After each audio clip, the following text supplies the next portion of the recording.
It's time to auction. Who you gonna call? Whether it's a farm, home, personal, or commercial property, Ford Brothers Auctioneers bring home the bacon for your next auction. On-site, online, simulcast. Whatever works best for you, that's what we do. Award-winning marketing to support your auction.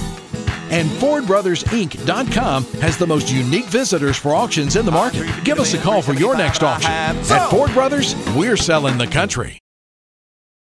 Own a new Toyota for less during our year-end clearance at Toyota of Somerset. How about $9,500 off MSRP on new 2019 Toyotas or 1.9% financing for 72 months on select new Toyotas? New 2019 Camry, RAV4, or 2020 Corolla, your choice, $159 a month. Come check out our huge inventory, and every price is clearly marked. So come on in. We're all about you.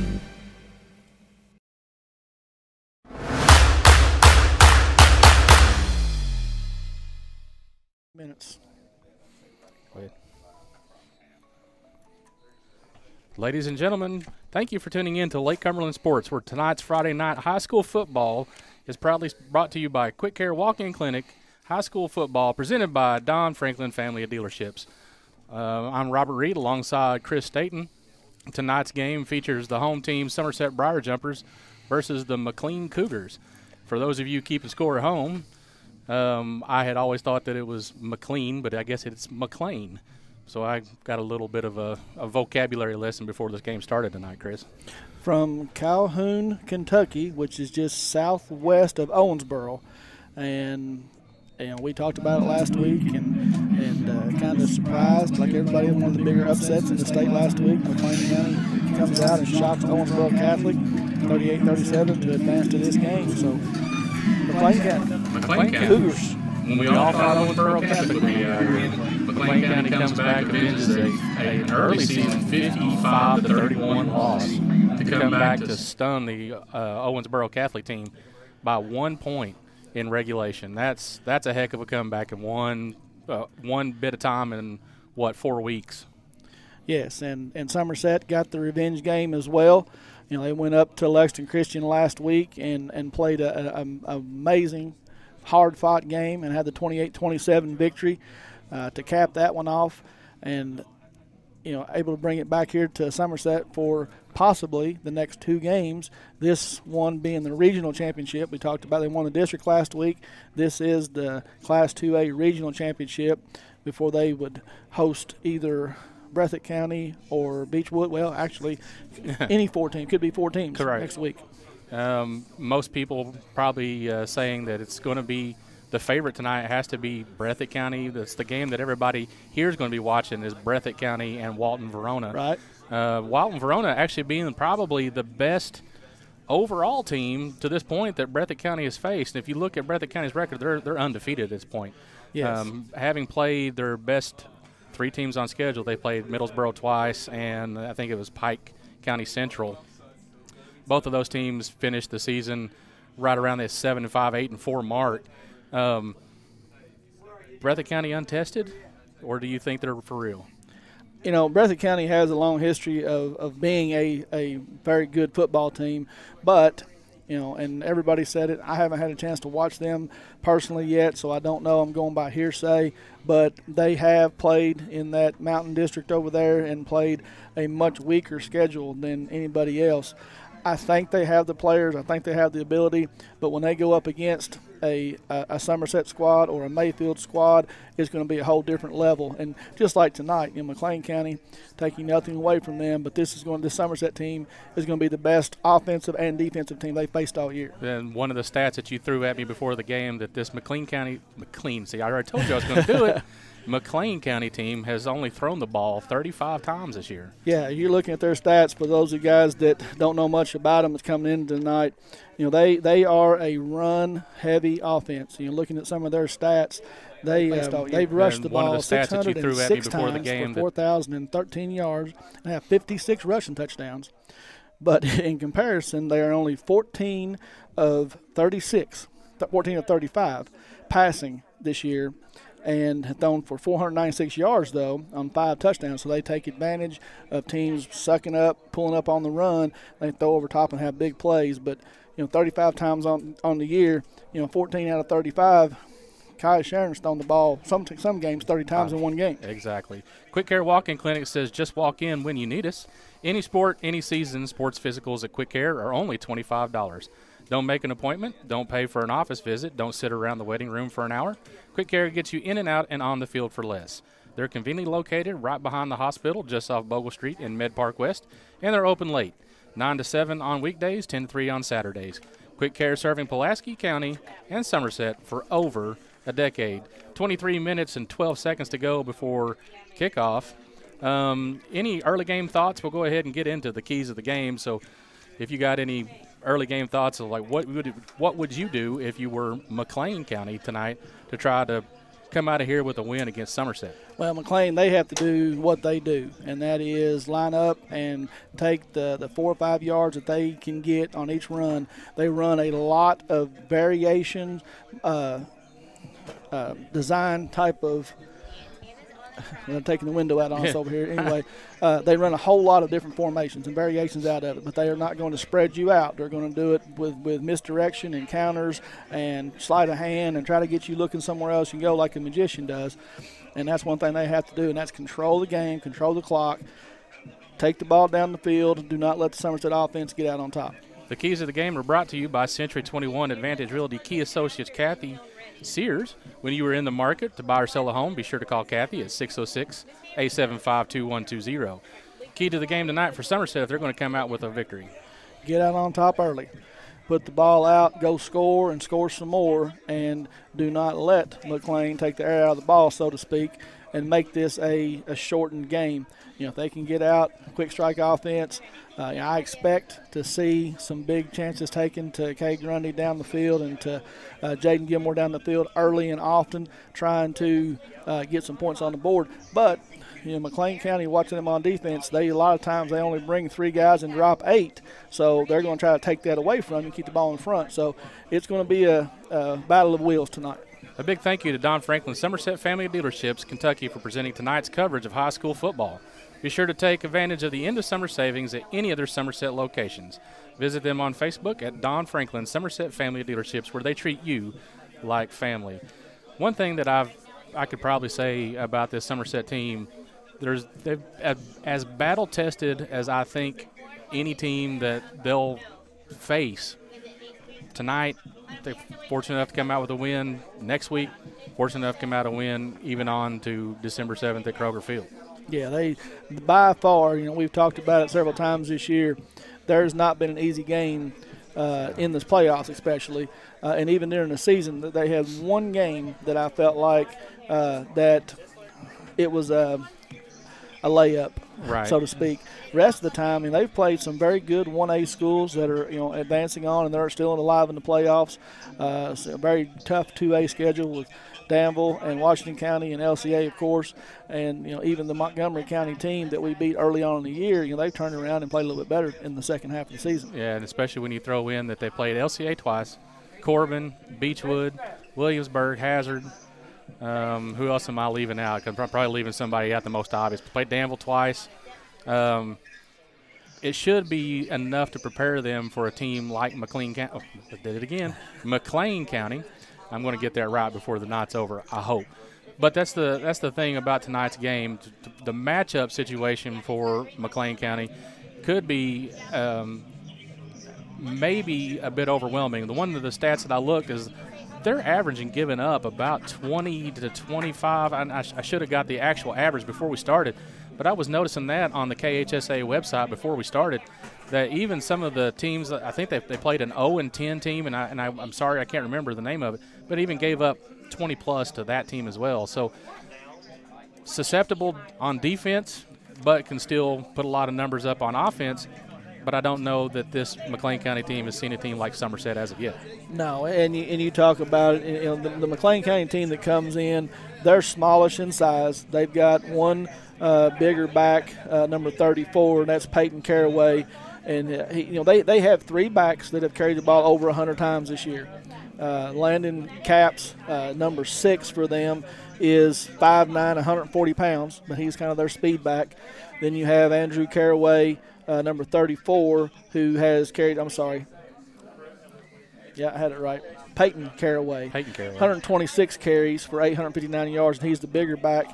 And he's the one, he will throw out of there too, more than a quarterback will. If you look at the stats, he's actually thrown the ball more times, 19 pass attempts, than the true quarterback. The true quarterback is only thrown 9 times. Wow. So they, again, it's that magic trick I was telling you about. They'll hand it off to him, and he throws it down the field. And defensively, like I said, they run that bend but don't break. They only bring 3 guys. Now on offense, they're foot to foot. I mean, almost like Little League youth football. They line up, they put 8 guys as close as they can get to each other, and they will not let you blitz. They're going to cut block you. They're going to pull 2 guard or 2 linemen. They're going to trap all night long. You will see a lot of different variations out of this offense, and if Somerset doesn't play assignment football, they can get in trouble. So I'm assuming that was probably going to lead into my question. If you're a defensive coordinator for Somerset, I know we're getting ready to do the coaches show here in just a moment, but if you're a defensive coordinator, how do you prepare a team like this that you've not seen this level of non-pass committal and I guess misdirection, redirection all night long? One thing, and talk to Coach Swearingen, one thing that you do not do is you don't revamp your entire defense for 1 week. You don't go in there. You may see a little more come down the line of scrimmage, add another lineman down through there, kind of do some things. But it will be, again, assignment football. There's going to be times when a defensive lineman comes through the line unblocked because they're setting up a trap or pull, something like that. You can't over-penetrate. You can't get too far in the backfield. So it's just going to be a matter of wrapping these guys up and keeping in front of them. We're now about 16 minutes and 57 seconds away, getting ready to go to the pregame coach's thoughts by Coach Lucas for the Somerset Briar Jumpers. And after we come back, we'll get into the fashion report and give some more breakdown before this game actually starts. Again, thank you for tuning in to Lake Cumberland Sports on Facebook and on the internet. Welcome, everyone, to Lake Cumberland Sports pregame coaches show. I'm Chris Staten, and I'm once again joined by head coach Robbie Lucas. Coach, Class 2A District 4 champs. Second year in a row, different district, but still district champs. This time Somerset traveled to LCA and came away with a huge, hard-fought victory, 28-26. Coach, talk about what happened in this one a little bit and how your team was able to pull it out. We're really proud of all 3 facets of the game. I felt like even though we had some letdowns in some areas, that all 3 parts of the game stepped up. Offensively, I felt like our offensive line went up there and controlled the line of scrimmage. We were able to run the ball. Our running backs hit the hole hard. Kai made plays. Defensively, I feel like they played their best game against LCA. I think they held them less than 100 yards rushing. They kept them under passing. They had two-point conversion stops, a safety that they got us, and a stop there late and an interception late. So defense played extremely well. And while we missed a daggone EP that could have put the game away, made a 9-point play in the last 3 minutes would not have meant or been as tough or as scary as it was. We also faked a punt and picked up a punt, a big first down that allowed us to continue with the ball and kept it out of the hands. It was very hard fought. Give LCA credit. To me, that had a semifinal state title type feel to it in the whole game. Definitely. 2 very good teams going at it, and luckily we came out on top. Yes, sir. And you talked about your offense. You were able to rush for 258 yards. Offensive line, you said opening holes. Throw for 173 yards, led by the Class 2A District 4 Player of the Year, Kai Sharon. Threw for 173 yards on 14 of 18, 1 touchdown, 1 interception. Ran for 104 yards on 14 carries and 3 TDs, but your team was far from a one-man show. You were able to have 6 different guys carry the football and had 6 different guys catch the football. So, again, we talked about that last week, and the diversity that you have on your team. It's very hard to game plan for a team that you've got so many different weapons. Yes, sir, and like I said, I think Kai does a good job of throwing to the open receiver. A lot of people want to say we have favorites when we throw in things like that. To be quite honest, our favorite receiver, the guy that's open. I thought the running backs ran extremely hard. Biggest difference in the game to me was the simple fact that we went in and played hard. I didn't feel like the last time we played them in the regular season. I thought they outworked us. I thought they played harder than us. I thought they wanted it more than us. They outcoached us. I feel like going up there the second time, we need to be very physical with them. I think we did that. Mm-hmm. There were several big hits. They had some kids stumbling and bumbling off the field after we made some contact with them. Our offensive line got on and drove. We picked up big first downs, crucial first downs. Now, like I said, I thought special teams played pretty well. We were talking about 6 and 20 and those guys before. They're special athletes. Anytime they get the ball in their hand, they can do big things. And luckily, we went in with the attitude we weren't going to let them hurt us, and we were able to, for the most part, close them out. Yes, sir. And I said in the booth and on the broadcast last week, it did seem like there was a different attitude with your team going into the game. More excited, more ready to go. Seemed like they were amped up a little bit before the game, and I had some concern, and I made the comment there when he gave up the touchdown right before half. I hope that doesn't deflate them, but they came out and fought hard again in the second half. Personally, I was embarrassed by our coaching staff and by the way we played, the effort. Not by our kids, but by the effort we played in such a big game the first time around. They wanted it more. We didn't coach very well. We didn't play very well. That stops at the top. That's me. That's my fault. But going in the second time, I had a feeling that our kids, there was a different feeling our kids all week. They absolutely, in practice, were focused, laser focused, and ready to play. And like I said, give LCA credit. They're a very, very good football team. They return a lot of pieces of that. To go into their place and have a victory up there with that group, as talented as they are and as well coached they are, give credit to the kids and the coaching staff. They did an excellent job going up there the second time around. Yes, sir. And I give a little bit of recognition to Coach Swearengin and his defense. He had a great game plan, went up there, held LCA to 123 yards rushing, just a little over 100 you're talking about, but held the Xavier Brown kid to 15 carries for only 41 yards. Only gave up 161 yards passing, and that was holding Jaden Barnhart to 13 for 21 passing. Gave up the 2 TDs, but forced 4 turnovers on the night, 3 fumble recoveries. The big interception there to seal the game. And you already talked about 2 big 2-point conversion stands. And I know I looked down the field after that second one, and Coach Moose was jumping around. He was a little bit excited about that. And you talked about your defense and how well they played. It was all around team effort. He certainly should have been. Coach Moose has done an excellent job. It's been a tough year for the Swearengin family to be able to come in and focus and get that couple or 3 hours on Friday night just to talk about football and just to deal with football. It's been a really good thing for him. He's always done a good job. We've got 3 or 4 guys on the staff that are ready to be head coaches, and he's one of them. And if he ever decides to be, the other team's game will be our loss. But he's done an excellent job having our kids prepared. The kids love him. They would die for him. And that's what you get when you have a good person calling defense on a good team with great kids. And that's what we have right now. And the whole staff itself, I've told you before, I'm a 4-16 head football coach. When you have a good staff, it makes the world of difference in what you can do and the success on the field and with your kids. And we're fortunate enough to have a very good staff. And once again, this is Chris Staten with the Lake Cumberland Sports Pregame Coaches Show. Sitting here talking to head coach Robbie Lucas. This week, Coach, the Briar Jumpers take on the McLean County Cougars. 8-4 on the season, come off a big upset of what most people thought we'd be facing Owensboro Catholic last week. They look to run a variation of the wing tee with various sets and a lot of misdirections. What can you tell us about McLean County? The variation part is very true. It is a wing tee, but it's a hybrid wing tee. You see some single wing concepts in there. You see some outside veer concepts. A lot of the jet package that goes along with the wing tee or the buck package that the coaches like to talk about. You'll see unbalanced sets. You'll see all kinds of things. They're foot to foot. They get off the ball. Number 6 is a heck of a player. Great speed. They do a good job of getting the ball to him. You talked about the upset of Owensboro Catholic, and it was. Owensboro Catholic scored at ease early on, started to turn it over. When they started to turn it over, you could see McLean County's confidence starting to grow. And when they finally turned it over going in on an interception, going into the end zone, they turned it over there. McLean County took control of the football game, and with that confidence started to grow, so did their success. And we talk about it at the very end. We watch the film. You see it coming in the film. You see them, they're going to win that game. And at the very end, the 2-point conversion with number 6, they run a jet play with him to the sideline.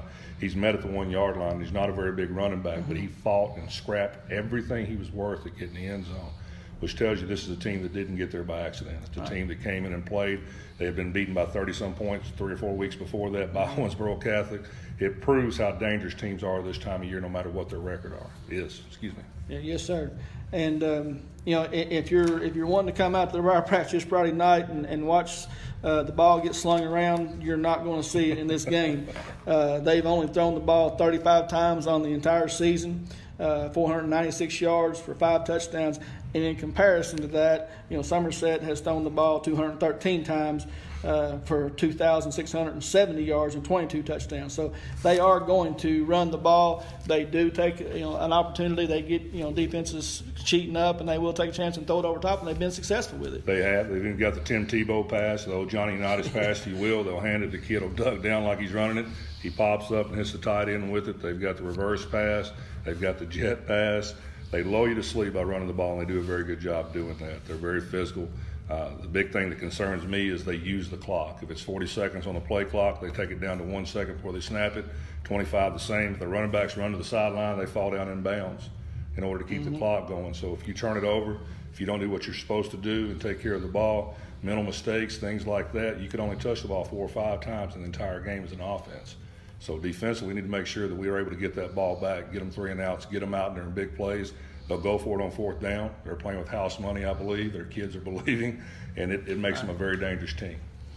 And only seeing this style of offense maybe once a year, I know that's got to present some challenges to game plan against this. Very much so. I wish it was just true wing T. We seem to have a lot of success versus that, but with the unbalanced look, with the motion, with those things, the trick plays they put in there, they make it very difficult to defense them. And in doing so, I think it's just going to be a quagmire inside. I really do. I think it's going to have to be a battle of wills in there. You're going to have good scrapes over the top. You're going to have to contain on the outside. The biggest thing is focus on your keys. If you're responsible for a receiver and we've locked you down, that's who you've got. You notice in the Owensboro Catholic game when their kids are defenders started to look into the backfield and try to make plays, that's when you saw the halfback pass, the Tebow pass, and things like that scored. So simply playing our keys, focus on our keys, what we are supposed to do, will go a long ways in this ball game.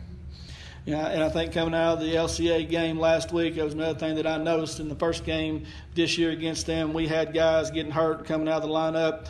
This time, our guys seemed to stay pretty much healthy, and their guys were the ones that were going out. Obviously, don't want to wish injury on anybody, but it seemed like our guys stayed healthy. We come out of that game pretty healthy. We did come out of that game healthy, and I'm glad you noticed that. The big thing, the difference between the first and the second game was want to and attitude, and our kids wanted it. They, like I said, there was some embarrassment, not because LCA was a bad team and they got lucky and they beat us, but because of how they beat us.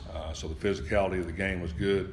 We're as healthy as we've been in a while. That's not saying a lot. We have some kids that can't take contact through the week. They get a little bit on Thursday, and we take them out on Friday, so sometimes that causes a little bit of disjointedness in offense or the defense. But this time of year, everybody's beat up, everybody's banged up, and I promise you nobody's feeling sorry for Somerset. So we're lucky to have what we have. I think we'll be as close to full strength as we've been in a while. In focus this week, I know coming off that win, a little bit of a chance of a letdown. How's practice been this week? I would love to tell you it was laser focused. Monday and Tuesday was not. We instituted a little more conditioning on Monday and Tuesday to kind of get their attention and bring their focus in. Much better on Wednesday, really good on Thursday. I feel like they understand, and I tried to explain to them, no, it's not LCA, but the chips are still the same, the bet is still the same. If we don't finish this game out, we're taking up equipment on Monday, and all the dreams, hope, and all the goals we put together for this year are gone. Yes, sir. So it doesn't matter what helmet you're going against, what color it is, or if this is the first time in 29 years they're in the regional title, or whatever it is. If you don't do what you need to do, our season's over and they move on. So I hope our kids understand that. We've tried to impress it upon them. And Friday night, hopefully they'll come out and play like what is on the line, which is everything. Yes, sir. Well, if you're listening to us, you still have time to come out and support the Briar Jumpers. They take on the McLean County Cougars tonight at 7:30 at the Briar Patch. Hopefully the weather's going to cooperate. It's supposed to move rain come in tonight and tomorrow, but hopefully it's going to be gone by kickoff time, and the temperature-wise is going to be pretty good. So, Coach, good luck to you tomorrow in the region championship, and we'll hope to see you again next week. Thanks, sir. Appreciate you. It's time to auction. Who you gonna call? Whether it's a farm, home, personal, or commercial property, Ford Brothers Auctioneers bring home the bacon for your next auction. On-site, online, simulcast. Whatever works best for you, that's what we do. Award-winning marketing to support your auction. And FordBrothersInc.com has the most unique visitors for auctions in the market. Give us a call for your next auction. At Ford Brothers, we're selling the country. Own a new Toyota for less during our year-end clearance at Toyota of Somerset. How about $9,500 off MSRP on new 2019 Toyotas or 1.9% financing for 72 months on select new Toyotas? New 2019 Camry, RAV4, or 2020 Corolla. Your choice, $159 a month. Come check out our huge inventory, and every price is clearly marked. So come on in. We're all about you.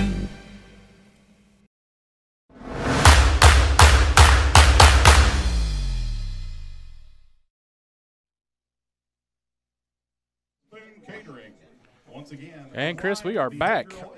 I want to thank everybody for tuning in to tonight's coverage of the high school football game brought to you by Lake Cumberland Sports. If you're watching online on Facebook or if you're online on the website, we thank you for tuning in. I also want to remind you to be sure to stay tuned to tonight's post-game coverage brought to you by Ford Brothers Auctioneers and Realtors, where we will be presenting tonight's Defensive Player of the Game Award and the Offensive Player of the Game Award. We are now 3 minutes and 42 seconds left to go before kickoff. Chris, any final thoughts before we get started? No, but I want to give a quick shout out to a Somerset fan I know it's listening to us up in Georgetown, Kentucky tonight, who comes to just about every game, and that's Miss Callie Sharon. She is sitting up in Georgetown. That's the quarterback's sister, and she is up at Georgetown playing basketball this year. And I know that she would love to be here, but getting ready for basketball season, and just want to tell her that we love her and miss her, and we're going to try to bring home a victory for her. Absolutely. Lake Cumberland Sports wants to remind everybody on Wednesday night, November 27th, to tune in to the Lake Cumberland Sports basketball coaches show. We will be starting at 6:30, and we'll go to about 8:30. We want to make sure that everybody knows that the lineup is John Fraley for the Pulaski County High School and Chris Atkins for the Lady Maroons. Jared Dunbar at 7:10 for Somerset. Casey Rexroth, the new coach for Somerset, the Lady Jumpers at 7:30. Chris Baker at Southwestern and Junior Molden, the coach at the Lady Warriors at Southwestern. So, again, tune in to live coverage Wednesday night, November 27th from 6:30 till 8:30. Oh, I've already talked more today than I've talked in a week. So we're getting ready to have the pregame festivities. I want to talk just a little bit about the game before we got started from last week. And Coach was talking about how this team came out with a lot of intensity, not to be undersold by the lack of intensity that they showed in the game previous. And I'm hoping that they can carry that same intensity into a game tonight, even though it's not a quote-unquote LCA. Yes, and we talked about a little bit in there about having a little bit of a letdown potentially, but, this is a Region Championship, and I know he said they weren't laser focused at the beginning of the week, but they had come on strong towards the end of the week, and I think this team will come out and take care of business. Get game day ready at Trader Jack's in Grand Central Place. Open 7 days a week and locally owned and operated. Means you will get personal and friendly service so you can put that perfect outfit or accessorize to make yourself look fabulous.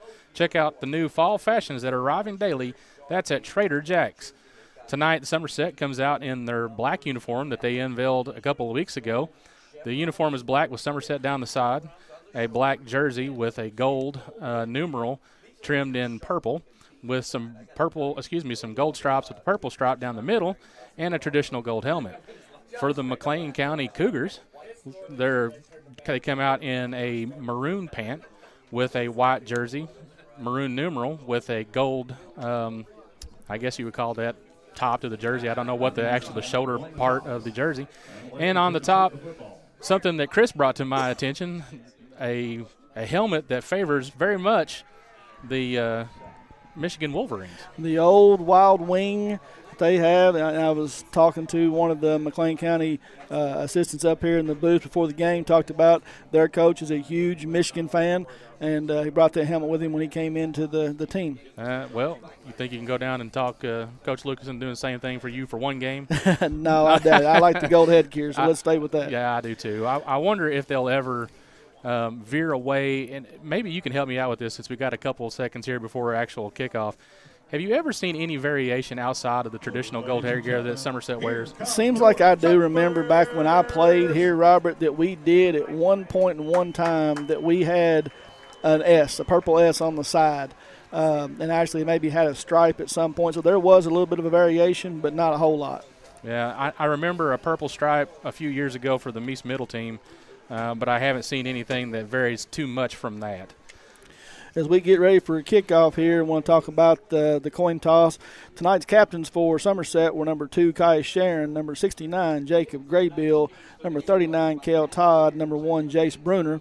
And for McLean County Cougars, number 54, John Terrence, number 6, Landon Capps, number 34, Peyton Caraway, and number 3, Morgan Allgood.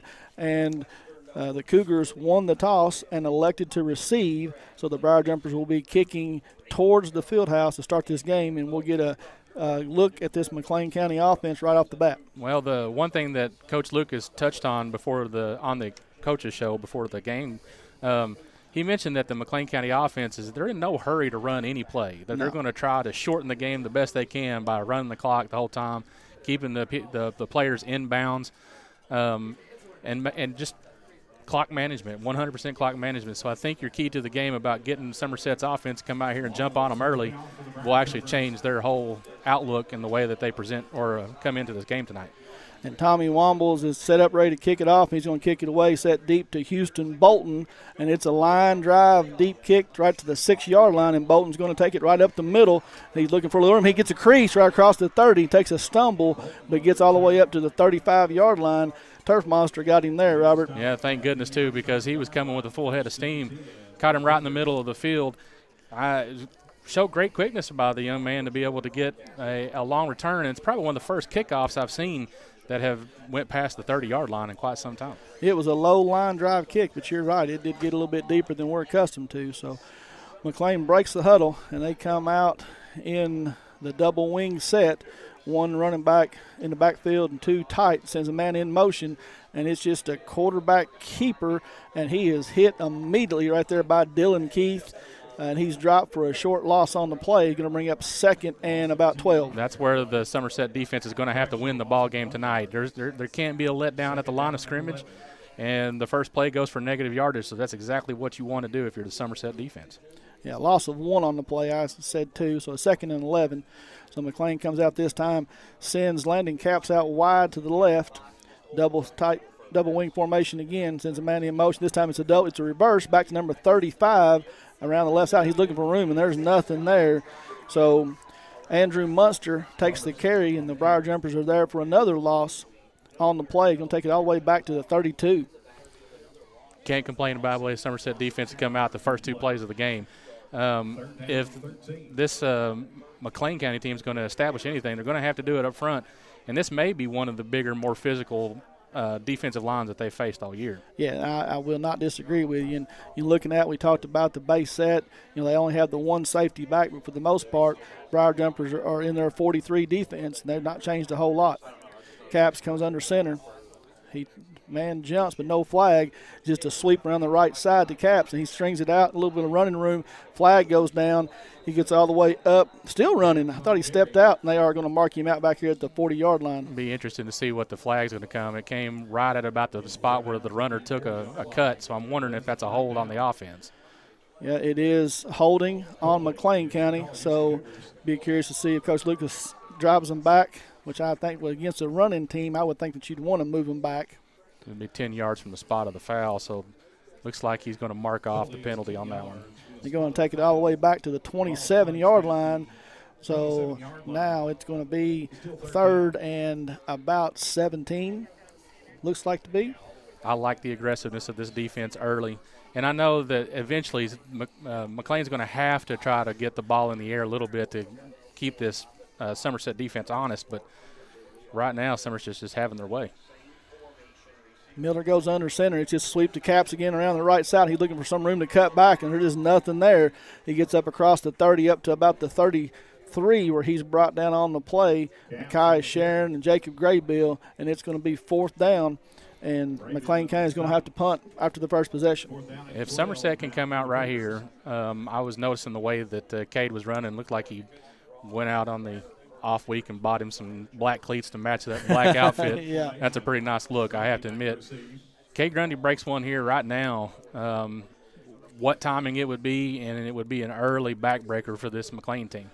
McLean puts it up. It's a short, wobbly punt, and it hits the McLean County coverage man. He catches it in the air right at the 47-yard line. So the Briar Jumpers are going to start off with a great field position in McLean County territory, first possession of the night. Henderson Chiropractic, committing to relieving your pain using the true principles of chiropractic care. Their caring, helpful team strives for excellence through extraordinary service and patient education. Dr. Henderson provides chiropractic care for injuries that occur during sports, auto accidents, work-related activities, or everyday wear and tear. The experience you need for the results you want, that's Henderson Chiropractic. With 10:14 on the clock on the Randall D. Turpin scoreboard, Somerset 0, McLean County 0. Kaya breaks the huddle, brings the jumpers to the line, sends Cade in motion from right to left. He's going to roll to his left, looking to pass. He's got plenty of time. He's still looking downfield. Now he's going to try to run, and he throws it down the field to Carson Guthrie, and it falls incomplete. So Kaya sitting back there, and we talked about pregame. They didn't bring a whole lot of pressure, and he had plenty of time, but McLean did a good job of covering the receivers down the field. And that's where Kaya Sharon's got to recognize that coverage issue. If he's got that much time and the receivers are covered up, just tuck the ball and try to get some extra yardage out of it. And I'd say that we will see him tuck and run quite a bit tonight, normally like he normally does. So this time he comes out in a pistol formation. He's got Cam Austin behind him. Turns around and hands it off to Cam off the left side. He makes a man miss and falls across the 45 down to about the 43-yard line, where it's going to bring up third and about 7. That was a nice little run to the inside of the tackles at one time that I haven't started off the game by asking Cam to try to not break everything to the outside. Breaks it to the inside for about 3 tough yards, but still a good run. We just need 7 more. Shotgun formation, 2 receivers to the right and 2 to the left. Turns around, he throws it out here in the flat to Cade Grundy, a little screen. He makes a man miss at the 40. He's up, he's got blockers in front. He's across the 10. Down inside, he's just waiting. It's a convoy into the end zone for the Briar Jumpers, and that is the first Citizens National Bank touchdown of the night for the Briar Jumpers. And 9:23 on the clock, and the Briar Jumpers strike first and jump out to a 6-0 out here in the flat to Cade Grundy, a little screen. He makes a man miss at the 40. He's up, he's got blockers in front. He's across the 10. Down inside, he's just waiting. It's a convoy into the end. Just made it that much easier for Cade Grundy to take it in for the first score of the game.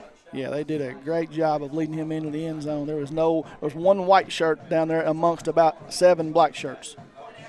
The point after attempt is going, and before we can get a snap, we've got all kinds of movement, and I believe McLean jumped off sides, and that is the call. So half the distance to the goal, and we're going to retry. If you're the coach, if you go half the distance to the goal, do you try to go for the 2-point conversion right now? This early in the game, I'm going to take my 1 point and not get behind, have 1 point that's killed us or put us in bad situations all year long. So let's take the 1. You're a much more conservative man than I am. So Tommy Womble's waiting on the snap. Brody Williams is going to place the ball down, and the kick is up, and it is straight through and good. And so with 9:23 again on the clock, the Briar Jumpers strike early, 7-0. A flat tire would really make this road trip better, said no one ever, which is why Skip Cottrell's Tire Pros makes taking care of your tires simpler. They offer a straightforward approach to tire and auto service that includes nationwide warranties, hassle-free experience, so you can get back to being when on the move was carefree. Skip Cottrell's Tire Pros, hassle-free, guaranteed. Find out more online at skipstirepros.com. 9:23 left to go in the first quarter. Randall D. Turpin scoreboard, Somerset 7, McLean County 0. And McLean got a good look at the Briar Jumper defense. The first possession, I believe they had 2 negative running plays, and then they did have one little sweep to Caps around the right side that gained a few yards, but ended up having to punt it away. So this time we'll see what the Briar Jumpers do. Tommy Wombles is going to walk out and put the ball down, and deep for McLean County is number 7, Houston Bolton, and he's standing on his 5-yard line awaiting the kick. I'm wondering if they'll try to launch another one downfield to the young man again, or go back to that pooch punt, pooch kick, whatever you want to call it, over here to the 30-yard line where there's just a little bit of a gap to a different person or a different returner. Yeah, there is. McLean's got 2 guys back standing on about the 18-yard line, and then Bolton all the way back at the 5. So that little pooch punt right to about the 35 right behind him would be a good little play, but Tommy's going to kick it, and he's going to put his foot to it, and it's a better, higher kick back to the 5-yard line again, and Bolton's going to come right back up. And this time he is lit up, and I'm going to tell you that was Mikey Garland, and it sure was. And number 23 come flying down like a freight train and said, "Welcome to Somerset, Mr. Bolton." Yeah, that man, I bragged on him all season long. I love the tenacity. I love the ability just to lower the boom and make the big hit and set a tone. And that young man sees number 23 coming his way again the next time, he's going to try to make a different move. You know, and that's one of those hits that you all love to see. But I'm surprised, I'm shocked that this refereeing crew did not throw a flag on that play. Oh, I probably would have come unglued for early targeting. in the game. Yeah. But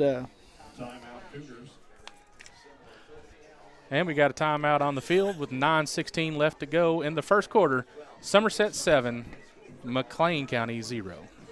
A Toyota of Somerset timeout. Absolutely. First one of the night for McLean, and I don't know if the young man, Bolton, that came off the field, he was supposed to be on the line, and he had a little bit of cobwebs, but they had to take a timeout. Entrust Counseling is proud to offer psychiatry, counseling, case management, medication assistance, and family practice services all under one umbrella. Please call them at 676-0638 or check out their new website at entrust-healthcare.com to get services started today. You can also find them on Facebook. So as both teams come off the sideline, McLean's going to come out in a tight formation again, a little double wing set, one back in the backfield. Have one receiver split out wide left. Matthew Miller takes the snap. He turns around and throws it to 6. Now it's a double reverse. And 34, Caraway's looking to pass, and it's down the field. Receiver comes back to it and makes the catch. Tate Madden was there in coverage, but it was underthrown. Now the ball comes out, but they're going to say that the receiver was down on the play.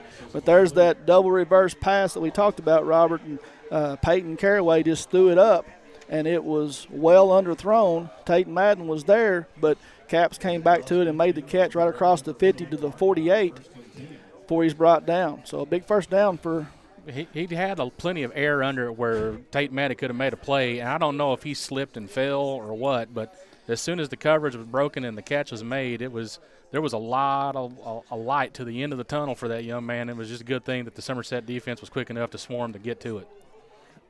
Same formation, this receiver to the right side this time. Miller goes under center. He turns around, fakes it to the first man, gives it to Caps around the right side, and he's stopped right there in the backfield by Jacob Graybill and Brandon. 39, is that Kel Todd. Kel Todd, thank you. Drawing a blank on that one. So about four Briar jumpers there on the play is going to bring him down on the 50-yard line. A loss of 2 on the play is going to bring up 2nd and 12. The McLean County offense is good for running the football, but so far in 4 rushing attempts, they've only managed 0 net yards. Yeah, they are struggling to run the ball tonight. The one big play on the pass there, so hopefully the Briar jumpers can get things back under control. McLean comes out this time with 3 running backs to the right, send a man in motion.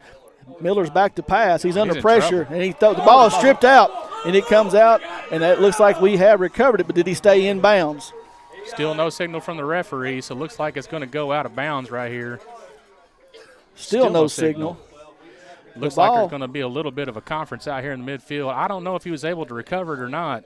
A lot of people standing in the way of where the camera angle would have got it. And they are going to give the ball to the Briar Jumpers. Like I said, there was a penalty kicking. There was a penalty on the play. It's declined, and the Briar Jumpers were able to recover it in bounds, and the Briar Jumpers are going to take over again on their second possession night in McLean County territory. Yeah, and that's what the one thing they're going to continue to have to do is turn the ball over and make sure that they stay on top of the Cougar offense all night long, and they're just smothering them, and it's just going to be hard to run against this Somerset. And I got to let my man Jacob Graybill, he's the man that kind of on the strip sack over there and got it, and he's wearing the turnover chain down here on the shoulder. So Kaya rolls out to his right. He's looking to pass. He throws it back across the field. He's got Jaden Gilmore right at the 15-yard line, and he's going to bring it in, and that's going to be a Briar Jumper first down, and LNN Federal Credit Union first down for the Briar Jumpers, and that moves them into the Rick Barker and Gobby Realty and Auction red zone for the first time tonight. Big strike for 27 yards all the way down the middle of the field. Plenty of patience, plenty of time. Kai Sharon able to find his man right in the middle of the field for a catch and a first down. So they're trying to get the clock running here, and it finally gets going. Briar Jumpers line up. He's going to turn around. He's going to hand it off to Gerard Smith, and he's right up the middle, down across the 10, just right across the 10-yard line. Going to bring up 2nd and about 5. It was a good run from Gerard Smith, picking up right where he left off, getting hard yardage, but always staying ahead of the down so that it makes it a much more manageable 2nd and 5. Briar Jumpers in and out of the huddle in a hurry. 2 receivers to the right and 2 to the left. Gerard Smith just to the left of Kai in the shotgun. He barks out the signals, takes the snap. He drops back to pass. He's looking. He's got time now. He's going to just throw it up to Gerard, lobs it up there, and there was 2 receivers in the area, Gerard Smith and Kate Grundy, and it falls in between the 2, incomplete. I thought the thought process is right, but he still had a lot of room to run. So I think at that point, again, Kai, tuck the ball, run, get the first down, or at least, if nothing else, just move the chains. A dangerous throw, luckily that it didn't get picked off right there, but because Gerard put his hand up and it kind of caromed off him a little bit. Could have been picked off, but fell to the ground harmlessly. So Briar Jumpers come out this time with Cam Austin, Gerard Smith in the backfield beside Kaya. Takes a snap. He's going to try and hand it off to Cam right up the middle, and he's right up the middle untouched into the end zone. So another Briar Jumper touchdown on the night. Citizens National Bank touchdown for Cam Austin. And 6 minutes and 52 seconds to go in the first quarter. Briar Jumpers extend their lead 13-0. It's not going to take long for Somerset to rack up the points in this one. I would have expected the time to be milked off the clock a little bit faster and for this game to go by pretty quick, but already Somerset up 2 touchdowns. So Tommy Womble's awaiting the snap. Brody Williams is going to put it squirts. It's a low snap and squirts through. And Tommy's hustling after it. He's going to pick it up, and he's going to fumble it. And it's still loose. 34 is going to pick it up, but you cannot advance it in high school. So the extra point is going to be no good, and our kicking woes continue, Robert. Yeah, and we got to be able to fix those, especially the longer you go into the playoff where that's going to be super important. Magic Monograms has moved to 110 Creek Terrace, conveniently located off North 27 between Big Lots and Backyard Burger. The place for custom embroidery, screen printing, and so much more. They can put your designs on medical and athletic uniforms, corporate and school apparel. Find them on Facebook, search Magic Monograms and Embroidery. With 6 minutes and 52 seconds left to go in the first quarter on the Randall D. Turpin scoreboard, Somerset 13, McLean County 0. I'm going to just going to start calling them the Cougars. I don't think I can mispronounce that one too bad. So the Cougars are going to have to figure something out here. They've already thrown the ball or attempted to throw the ball twice tonight. And again, like we talked about in the pregame, they've only thrown the ball 35 times all year long, but they find themselves on the wrong end of the scoreboard here, 13-0, and they're going to have to get some offense going in a hurry, or this could get real ugly. Yeah, and this is almost a replay, apparently, from talking to some of the guys up here, the way that the game started last time, where Owensboro Catholic jumped out on them big, but they were able to rally and make a game out of it. Bolton's going to take the ball from the 5-yard line. He's running up the middle this time. He does find a little bit of room. He's kind of tiptoeing through there, and he gets brought down right at about the 36, 37-yard line by Dylan Keith. And so the Cougars are going to take over their third possession of the night. And they spot the ball just short of the 35 at the 34, 1st and 10. 25-yard return. So I'm still surprised they're continuing to kick that ball as deep as they are. They're not going to be giving up anything field position-wise, I don't guess, by kicking it short, but eventually, or shorter, I should say. Then, but hey, whatever works, I guess. So McLean breaks the huddle. They come out in the double wing, now dead backfield. They got 3 backs lined up right on the 30-yard line behind Miller. He sends a man in motion from left to right, turns around and hands it off over to the left side off tackle, and he's going to gain very short yardage before he's brought down there on the play by, looks like that it's Mikey Garland and Gerard Smith there on the tackle, as well as Tate Madden. Yeah, Mikey Garland already making a statement for the defensive player of the game. The young man's come out to play tonight, and he sure does want to continue to see this season go on. Yes, sir. So 2nd and 8 here for McLean. They gave him 2 yards on the carry. Come out this time in the tight double wing set. Miller's got 1 man behind him in the backfield. He's looking at the defense. I don't know if he's trying to milk the clock here or what he's trying to do. Now he finally goes under center. Sends a man in motion from right to left. It's a give right up the middle, and there's a little bit of room. He's running hard. He's brought down by Bruner. And looked like Jason Gilmore Bruner right there on the stop.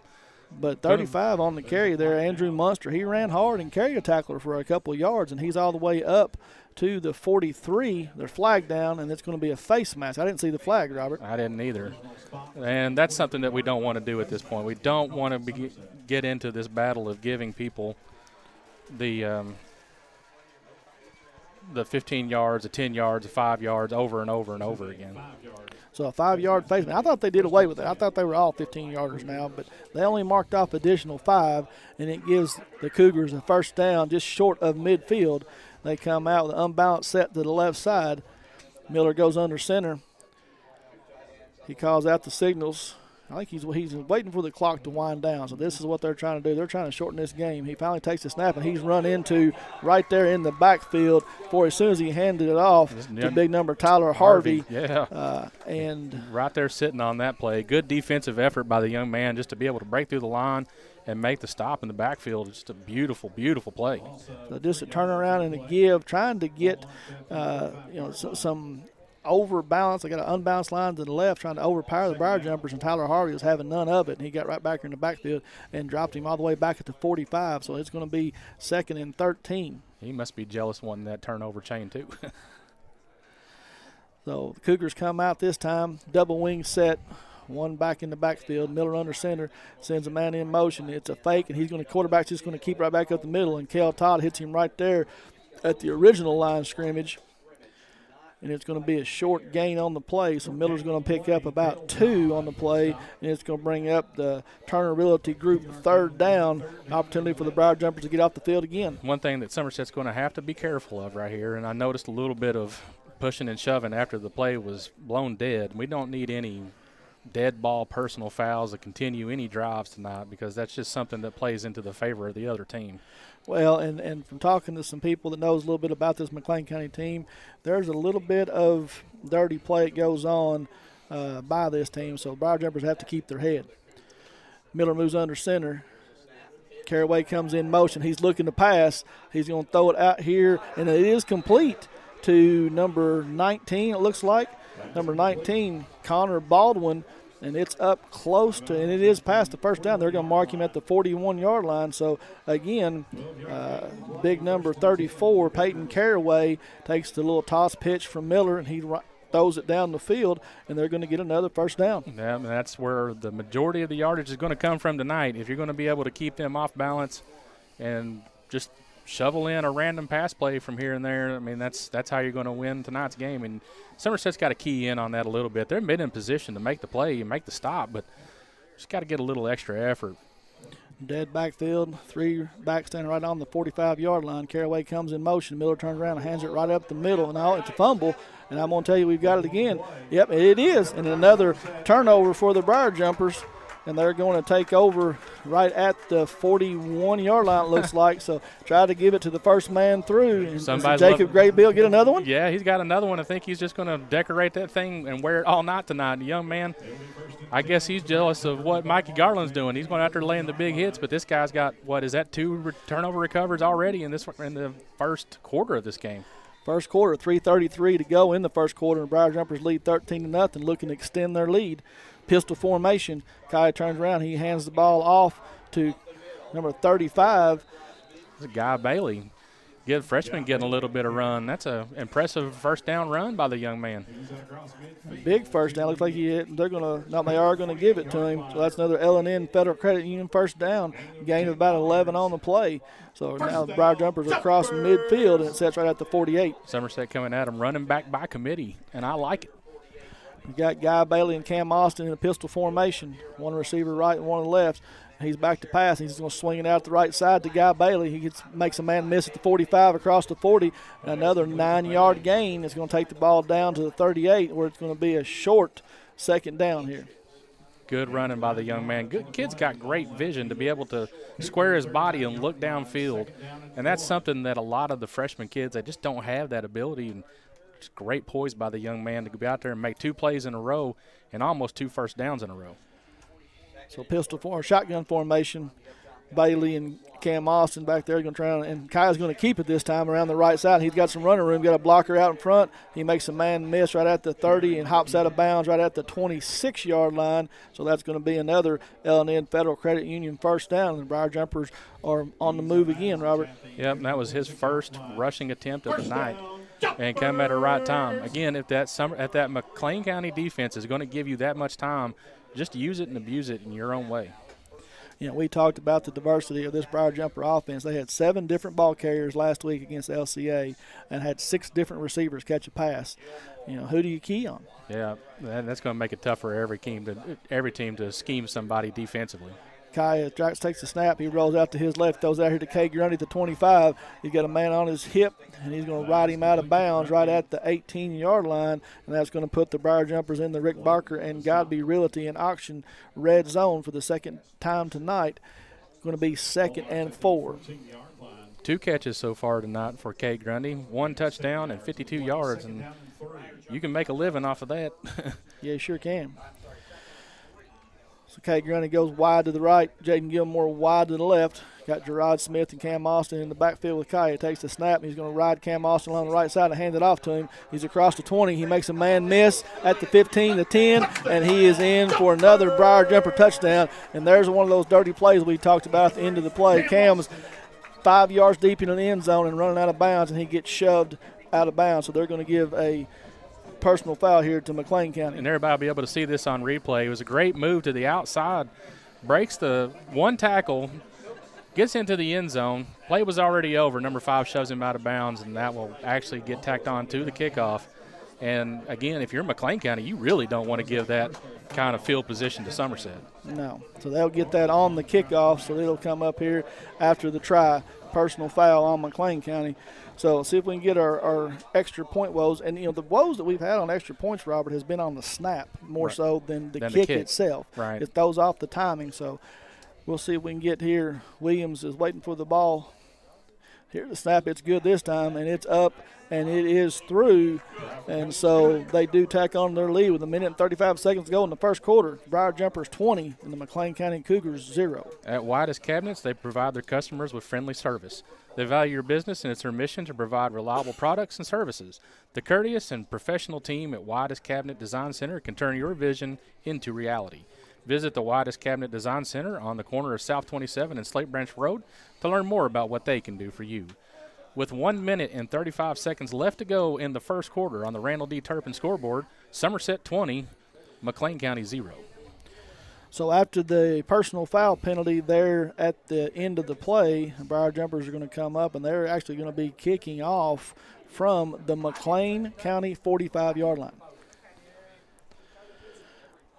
I expect Mr. Wombles just to kick this one into the end zone and let McLean start on their own 20. Both teams come off the sideline, getting ready to go here.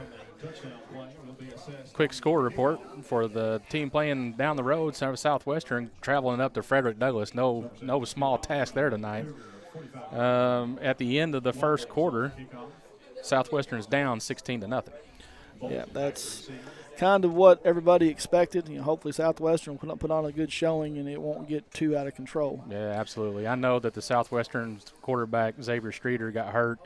Hopefully that young man will be able to recuperate. And I know it's his senior year, and you hate to see the season end like that for the young man, but with any luck, some college out there will pick the young man up because he's a great talent. So on the kickoff, Tommy Wombles just throws a low screamer down through there, and the Cougars do us a favor, and the man falls on it right at the 14-yard line, so they could have very easily taken it at the 20, and now they're going to end up starting right at the 14. Not great field position, and that's where you're looking for Somerset to make an early start just for this this McLean County football team. So they break the huddle, they come out, they've got 2 backs in the backfield and a wing set off to the right. Miller goes under center. He takes the snap and he's going to pitch it out here to Caraway. He's looking for some room, and there's just nowhere to go. Jacob Graybill there to meet him. Jacob's come to play tonight. Yes, sir. And a lot of these guys, I guess, are getting sick of seeing one man wear that turnover chain tonight, and everybody's getting a little more hungry. That's one thing I do like. Some people don't like those, those little gimmicky things that some of these teams do, but a turnover chain, I think that's a great idea. Yeah, it's pretty cool. Tyler Harvey was in there on the tackle as well. So right now our down linemen are doing a great job of fighting through these trap blocks, counters, playing assignment football, and doing what they need to do. So after a loss of 1 on the play, 2nd and 11, Cougars come out unbalanced, set to the right, double wing formation. He sends a man in motion from right to left, fakes it up the middle. Before we get a playoff, we got don't know. False start on the offense? Cougars. Okay, Yeah. I was getting ready to say because I couldn't tell. I know some Somerset players jumped a little bit, and I don't know if they entered a neutral zone or not. So going to back them up 5 more yards. Going to make it 2nd and 16 here from the 8-yard line. So McLean is putting themselves in some bad situations here early in this game. Well, the one thing that I do like so far about this McLean County team is even though they're down 20-0 deep in their own territory, the body language hasn't changed yet. No. They didn't look defeated at all when I watched them against Owensboro Catholic. When they got down, they come out and fought. Miller's going to turn around, and he's going to hand it off, and he's hit right there in the backfield again by Jacob Graybill. Young man ate some Wheaties today, didn't he? Yeah, he sure did. And he's also Brandon Jones is there on the stop. Another loss on the play. So it goes back now. It's going to be 3rd and long, and a Turner Realty Group 3rd down opportunity here for the Briar Jumpers defense to get off the field again and get the ball back to their offense. There's probably not too many plays in the playbook, 3rd and 17 for the McLean County team. It looks like they're going to be content to run the time off the clock. Yeah, so as the first quarter comes to an end, Briar Jumpers lead the McLean County Cougars 20-0. And we'll be right back.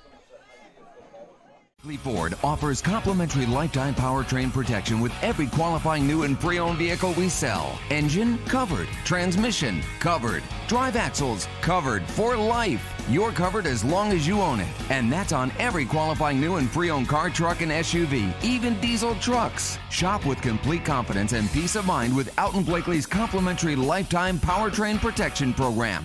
Alton Blakely Ford, South Highway 27 Somerset, and altonblakely.com. Welcome back to the Briar Patch. We'll go ahead and give you another score update on the Randall D. Turpin scoreboard. Somerset finds themselves in the lead 20-0, getting ready to start the second quarter. So Briar Jumpers came out and they've done exactly what they needed to do in the first quarter, and that's strike early and often. Got 20 points. McLean County not having the success that they need to keep themselves in this game. So a 3rd and 17 play here. They need some big yardage here to pick up a first down or at least get out of the shadow of their own end zone, or the Briar Jumpers are going to start their 4th possession in McLean County territory tonight. I'm just shocked at the stats so far that Somerset's held them within negative rushing yards already in the first quarter, and that's the one stat that McLean County, I did it again, the Cougars seem to find themselves, that's their bright spot on this team. So Miller breaks the huddle, double wing set again. He goes under center, takes the snap. He hands it off to the left side. Now it's a reverse, double reverse. And here he comes back to the 10-yard line, and he is brought down on the play by Gilmore and Kel Todd. So gains of about 2 on the play, but it's going to bring up 4th and 17. And I got lost. I didn't know who had the ball. I couldn't tell either. The young man's got some great speed and busted to the outside, and I kind of got lost in his number to the outside. And thank goodness for this screen right here in front of me, because that's the only thing that helped me. One of the few runs that they've had for positive yardage tonight. 2 yards. I told somebody earlier in the week after watching them, I really felt like with Somerset's defense, if they did what they should, that they would hold this McLean County team to 100 total yards rushing. Well, and so far, I'm wrong. So far, yeah. So here's the punt.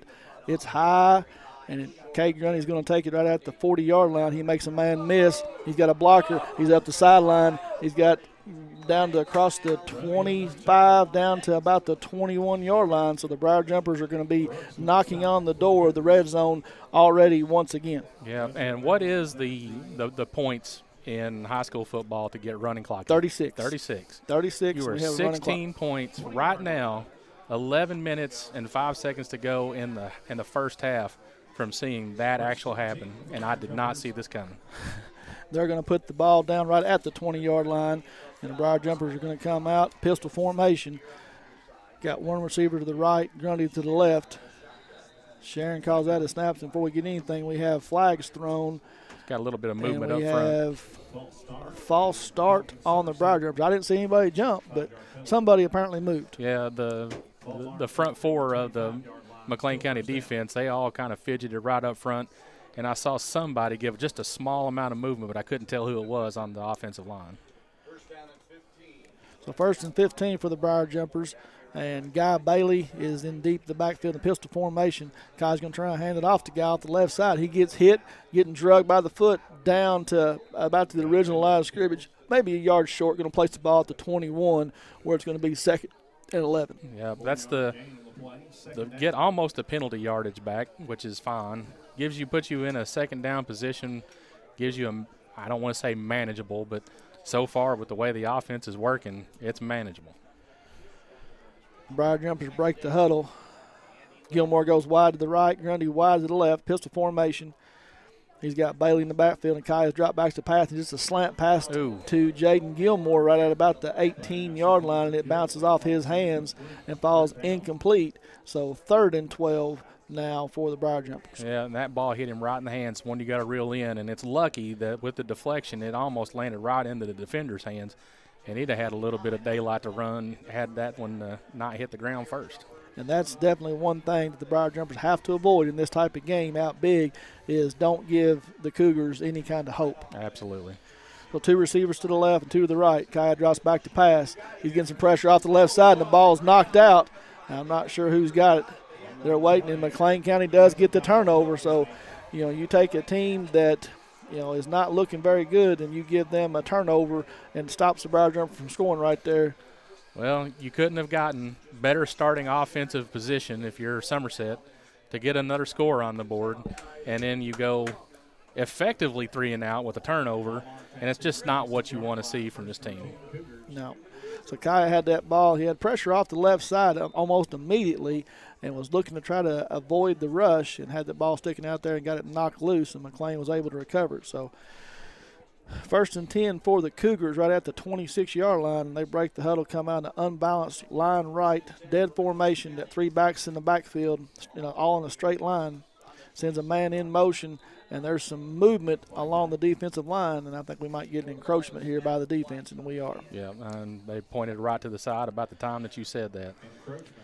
So Somerset's got to stop this right now. This is just mental mistake after mental mistake, and that's a comfortability mental mistake. We're up 20-0, still playing aggressive, which I like, but you can't let this team back into this ball game because all it takes is 1 score, and it gives them all the momentum that they need just to get something started. Same formation. McLean comes out, 3 backs in the backfield. Turn around, he's going to hand it off to the first man through, and he's hit right there as soon as he gets to the line of scrimmage, and there's about 4 Briar Jumpers hanging on to him. Mikey Garland was in there on the tackle. Tate Madden comes off the pile. Gerard Smith comes off there. So the Briar Jumper defense looking strong tonight. Looking strong, but that was the 2nd largest gain of the night on the ground for McLean County. That was a 7-yard – no. That is the first. Well, they had the 5-yard penalty and then a 1-yard gain. Well, we're getting somewhere. Yep. So this time McLean sends a man out wide to the right.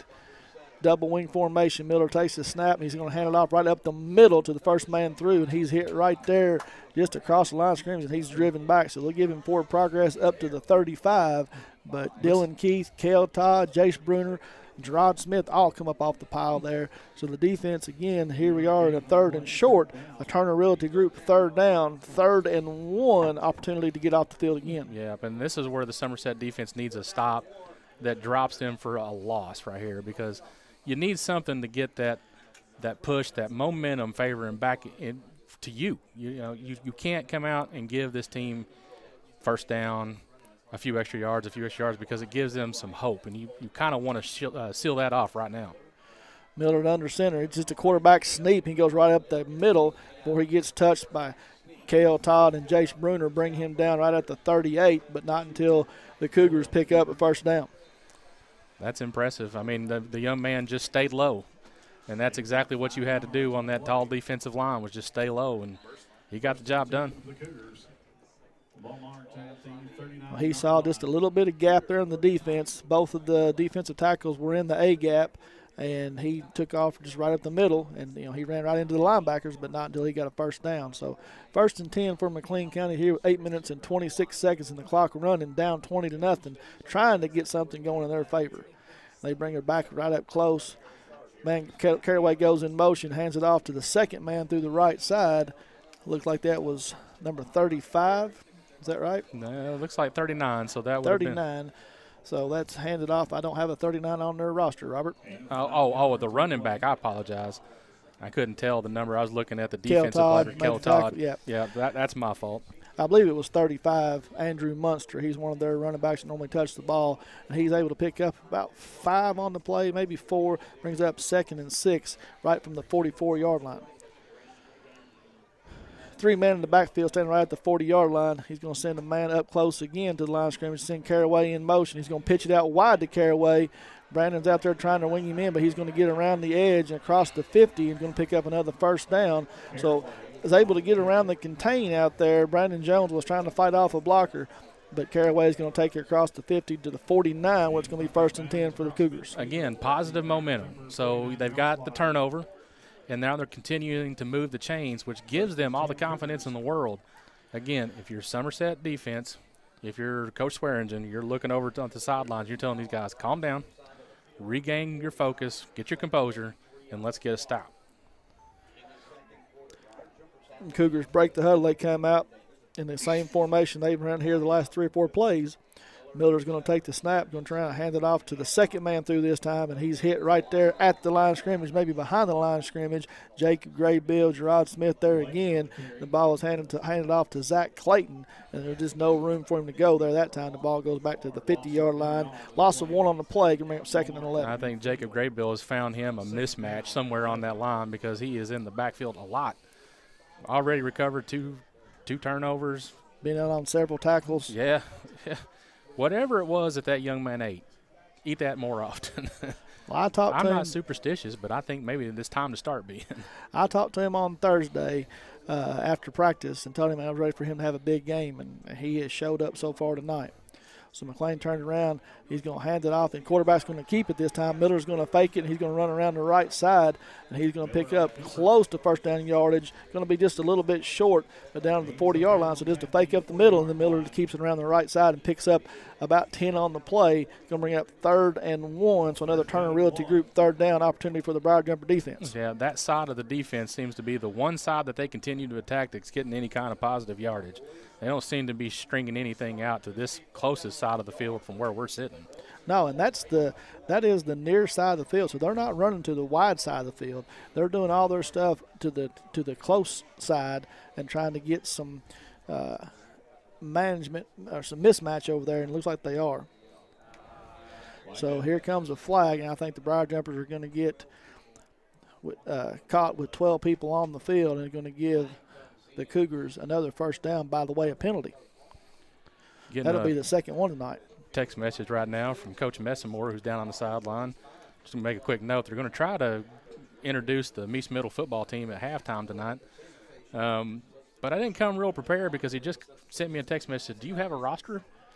And that answer, no. Illegal substitution is the call. So they do get the Briar Jumpers for having 12 men on the field. And the Somerset coaching staff is not real happy, so another flag is going to come out here, and we're going to get a sideline warning against the Briar Jumpers. And I'm not sure if it was Coach Lucas or if it was somebody else, but somebody was giving this side judge an earful, and he'd heard enough, and he went ahead and threw a flag here and going to get a sideline warning. Yeah, I can't tell from the vantage point of where we're at who he threw that one on, but he wasn't having it. Coach Lucas is still jawing a little bit over here, but I think he got his say in, and he's going to back away a little bit. But so after all that, penalty for first down, sideline warning. Cougars going to come up with the ball on the Briar Jumper 35-yard line. 6 minutes and 43 seconds to go here before half, trailing 20-0, trying to change the momentum here. Miller sends a man in motion. He's going to hand it off to him from right to left. He's got a little bit of room, and he gets walloped right there by Gilmore on the play, but not before he gains about 3 on the play. Can bring up 2nd and 7. Again, lots of good movement by that McLean County offensive line to be able to push our defensive line around at times. You know, we brag about them getting into the backfield a lot, but all of a sudden they found whatever it is that's working pretty well for them, and they just continue to move the ball and milk the clock. Gilmore had to come up from his safety position there to make that stop. So this time they send Bolton out wide to the right, double wing formation. Miller goes under center, sends a man in motion. He's going to turn around and hand it off to number 35, Andrew Munster, and he gets across to 30 down to about the 29.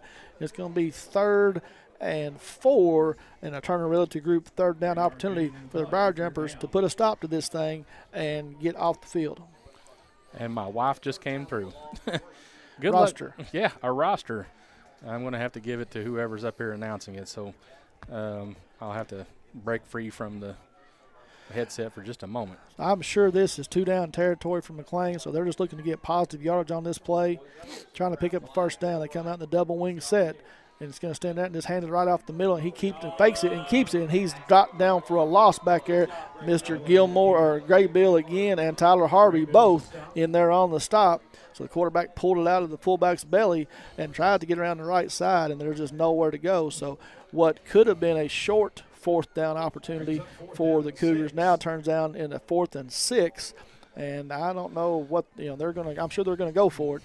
But I think they may have to try to throw this ball here. Yeah, and it was a well-timed defensive stance because you needed one to push them and put the pressure or the onus on the McLean County offense for a change. So Bolton comes out wide to the left this time. 3 backs in the backfield.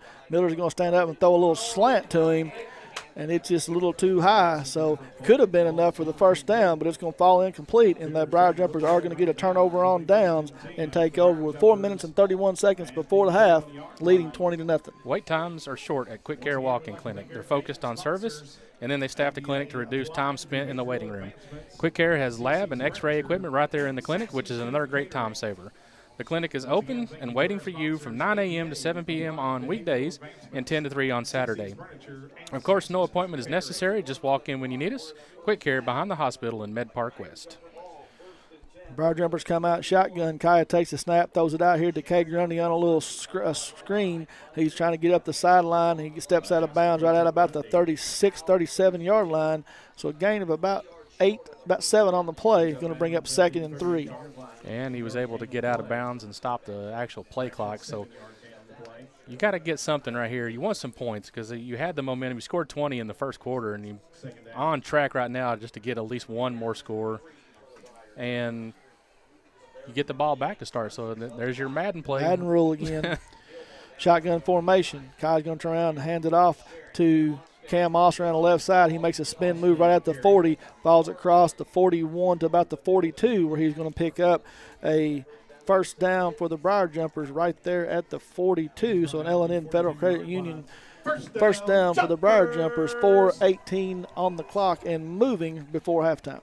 A big thank you to Don Franklin, Somerset Family of Dealerships, Kentucky, for presenting tonight's coverage of high school football. Be sure to take advantage of the end of summer savings at any of their Somerset locations. Visit them on Facebook at Don Franklin, Somerset Family of Dealerships. They treat you like family. Kaya takes the snap, drops back to pass. He has a little bit of pressure. This time he's going to tuck it down and run with it. He's across midfield. The ball dangling around out there in danger, but he's going to lower his shoulder, run over a couple of Cougar would-be tacklers right at the 45. Gets across the 40 down to the 38. So gain of about, 21 on the play? Yeah, and I was with you that whole time. I look down there and I see that ball standing right out there in front of him, and all it takes is one defensive hit, and now we're facing turnover number 2. So L&N Federal Credit Union for the first down for the Briar Jumpers all the way down to the Cougar 38. Shotgun formation. He's got Kay Grundy wide to the right, Gilmore wide to the left. Turn around and hands it off to Gerard Smith up the middle. He breaks through, makes a man miss, runs over another one, and he's spun down right at about the 27-yard line. So a big 12-yard gain on the play for Gerard Smith right up the middle. Yep, and I'm surprised they haven't fed the ball to him more than once already this game, because that's the mismatch right there. Is Gerard, you haven't seen Jace Bruner out there running the football, and I'm sure they're just saving that young man. But if you're going to save him, then you've got an extra weapon back there at 230 pounds. Continue to feed that young man the ball. Shotgun formation again. Got Gerard Smith and Cam Austin in the backfield. Kai drops straight back looking to pass. He's going to flop it out here in the flat to Gerard Smith. A little bit low, but Gerard, I think he was wanting to try to run with it before he caught it, and it falls incomplete, bring up 2nd and 10. Yeah, the pass was a little bit low, but I agree 100%. It looked like he was facing his head downfield and was just trying to get something out of nothing. So again, the Cougars only bringing 3 on the play and dropping 8 back into coverage.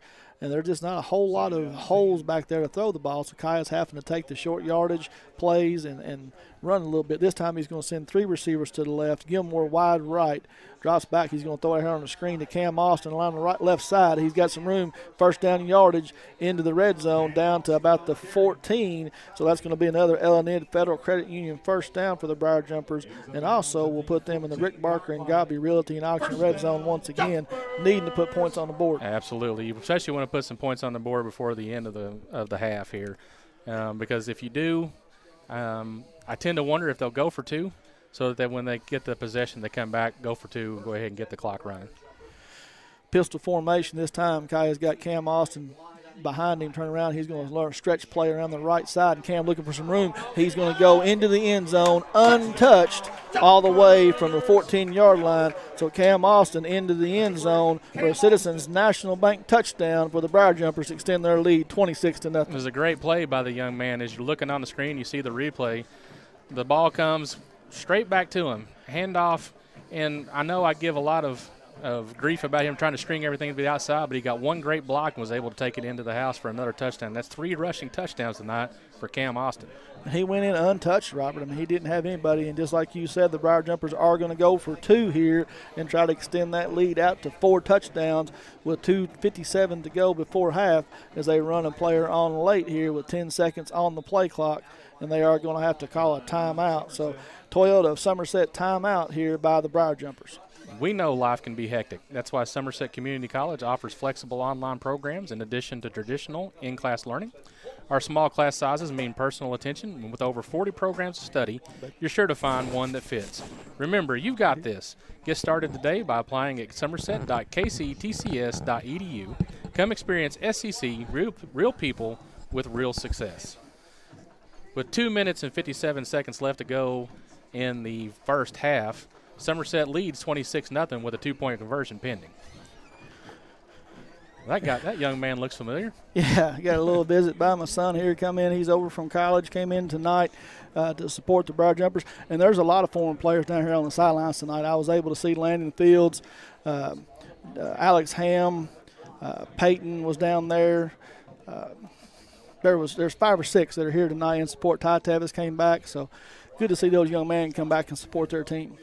Kaya's going to take the snap. He's going to hand it off to the left to Austin Miller. He's hitting the backfield, tripped up, and he's going to go down just short of the goal line. So 2-point conversion is no good. So a 2:57 to go before the half.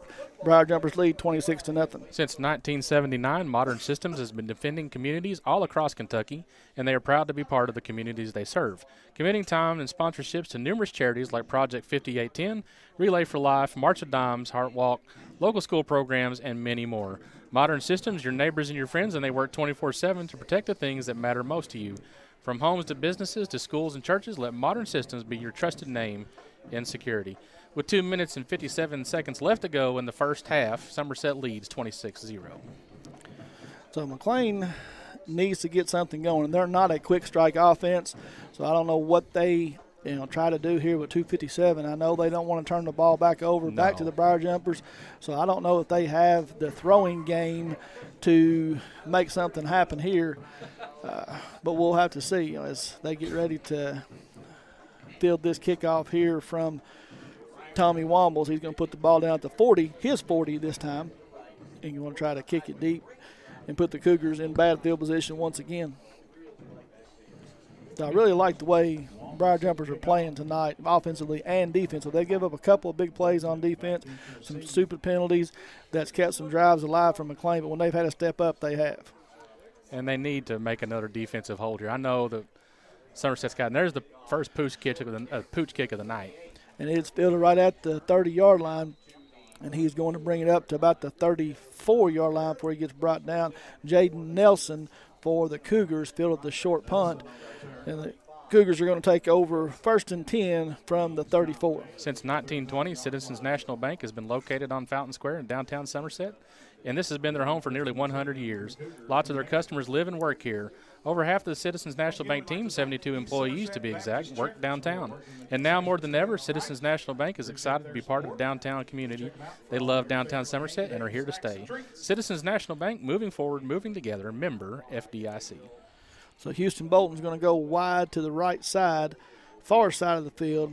Double wing formation. Carraway's down there. I look for a pass from Carraway this time. He's going to hand it to him. Now it's a reverse back to the left side. So Carraway did get it, but then he's wrapped up and he's brought down right there again by Cale Todd, Jacob Graybill, Mikey Garland, and looks like Jacob Smith on the play. So even though they had a little misdirection, the Briar Jumpers didn't bite. I was wondering how aggressive the Somerset defense here would be, and the play calling from the coaches. They still got all their timeouts. So I was kind of wondering. They've called one. So you got 2 timeouts. Do you stop the clock and try to get the ball back one more possession before half? I think you wait and you see what happens on this second down play. This time Bolton's going to go wide to the left. Carraway's going to go in motion. He's going to hand the ball off the right side to Andrew Munster, and he's going to sneak up to about the 39, and we are going to get a timeout here by the Briar Jumpers. This is what you were talking about, Robert. They're going to try to get a stop and get the ball back here. So another Toyota Somerset timeout taken by the Briar Jumpers. Keeping stats and correct score is important to players, coaches, and fans. The same can be said about keeping your taxes and finances in order. For over 26 years, Randall D. Turpin CPA has been doing just that. If accounting is not your thing, then let the pros at Randall D. Turpin CPA do it for you. Proud sponsor of the Randall D. Turpin scoreboard, located on Parkers Mill Road in Somerset.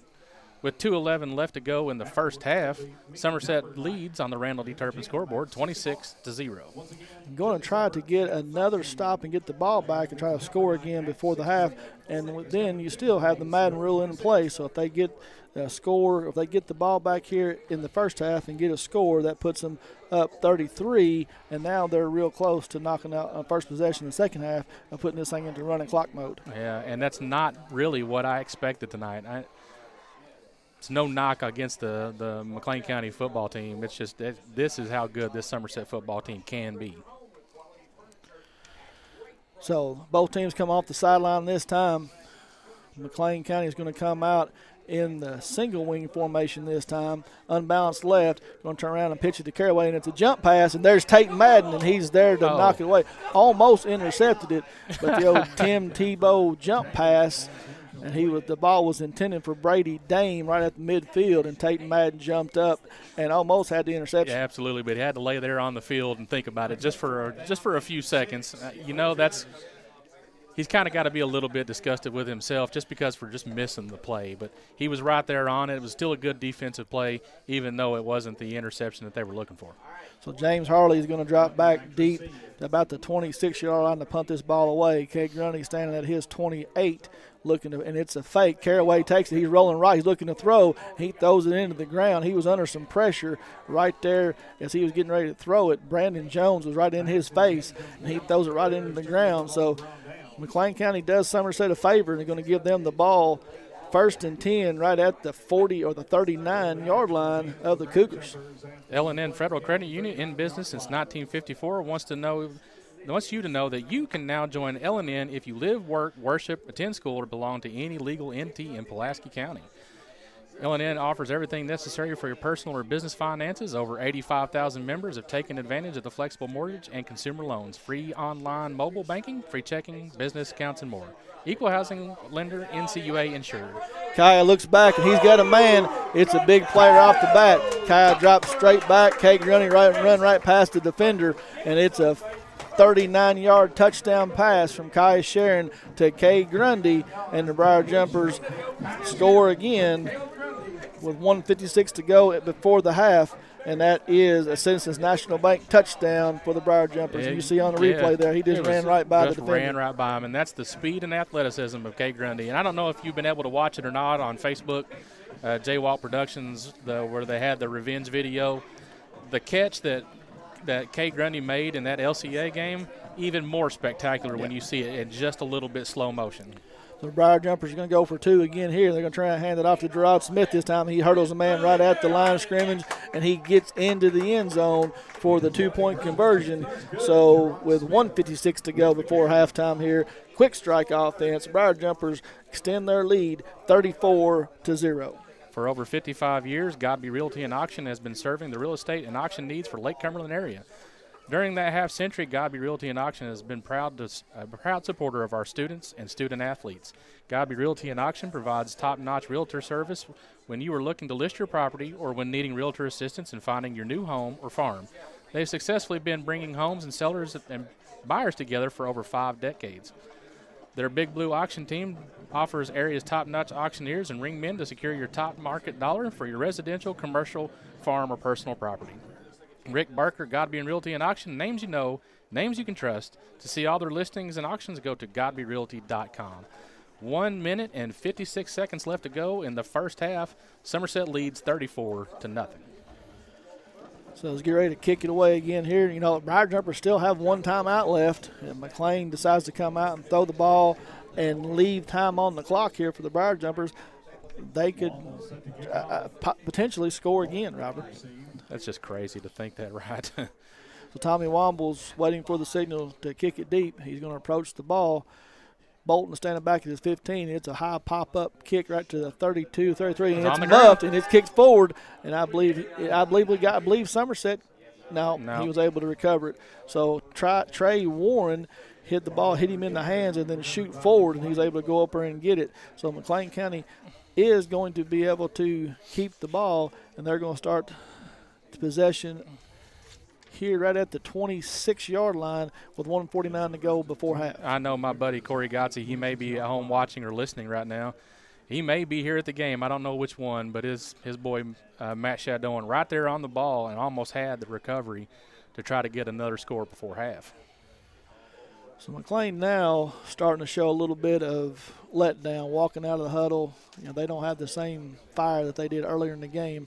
Miller goes under center, turns around and hands it off, fakes it up the middle. He's looking for a little bit of room. There's just nothing there. He's brought down on the play by Mikey Garland and looked like, was that Gilmore coming off the power and Gerard Smith? It was a little mixture of both. They were both all in there on that play.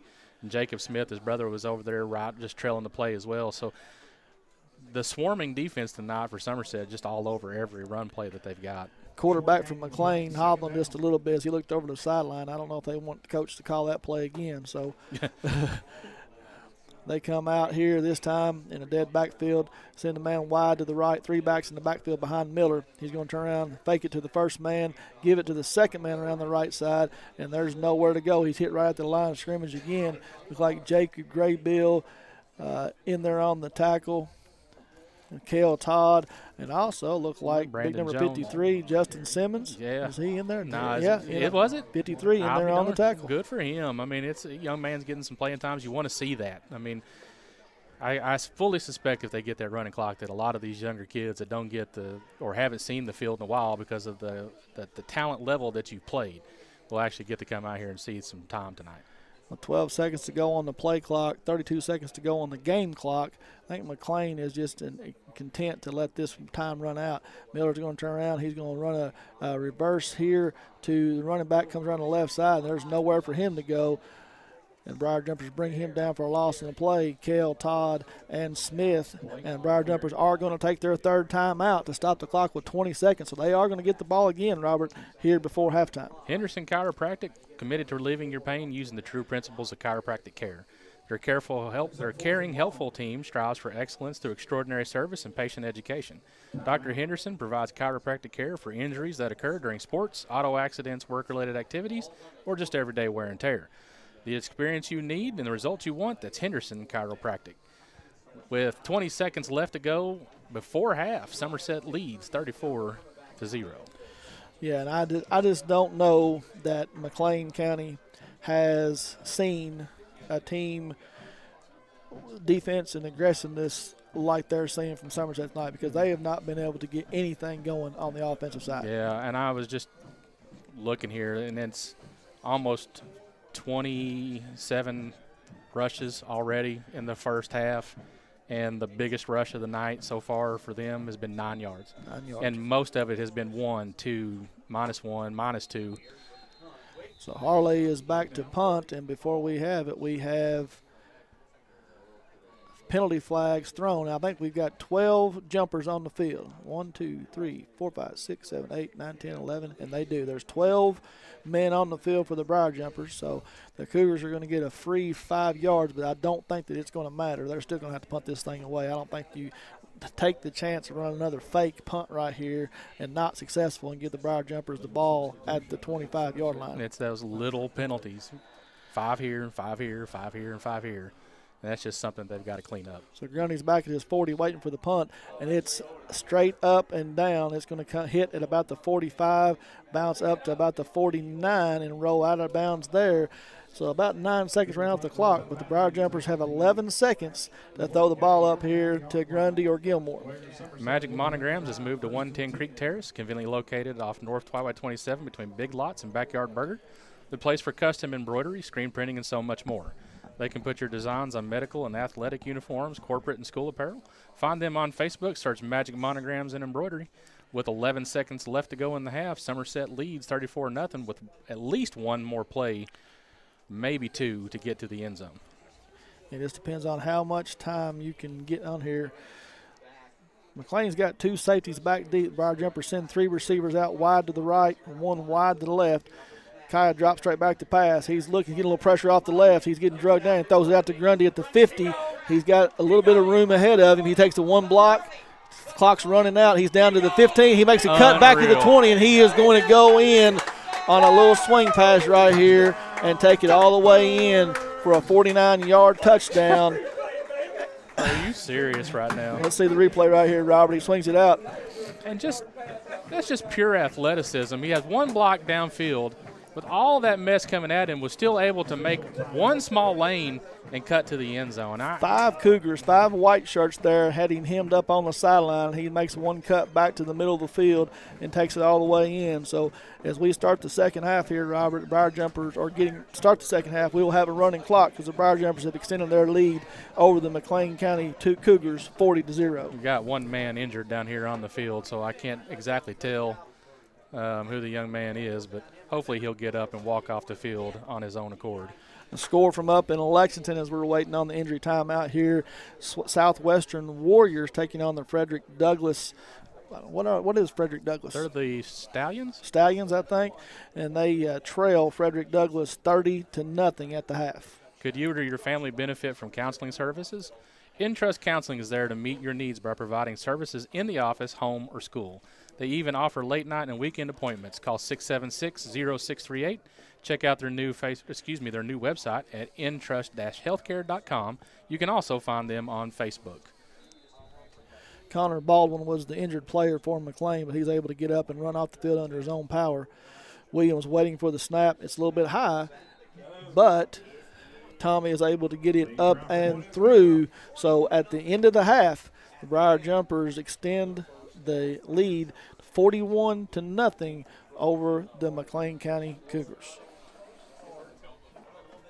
Honda offers complimentary lifetime powertrain protection with every qualifying new and pre-owned vehicle we sell. Engine covered, transmission covered, drive axles covered for life. You're covered as long as you own it, and that's on every qualifying new and pre-owned car, truck, van, and SUV, even diesel trucks. Shop with complete confidence and peace of mind with Alton Blakely's complimentary lifetime powertrain protection program. Alton Blakely Honda, South Highway 27 Somerset, and abhonda.com.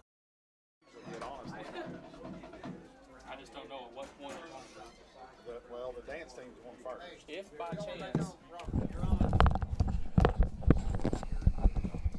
Welcome back, everybody, here to William Clark Field, home of the Briar Jumpers, as we've seen a lot of explosive plays here for Somerset in the first half.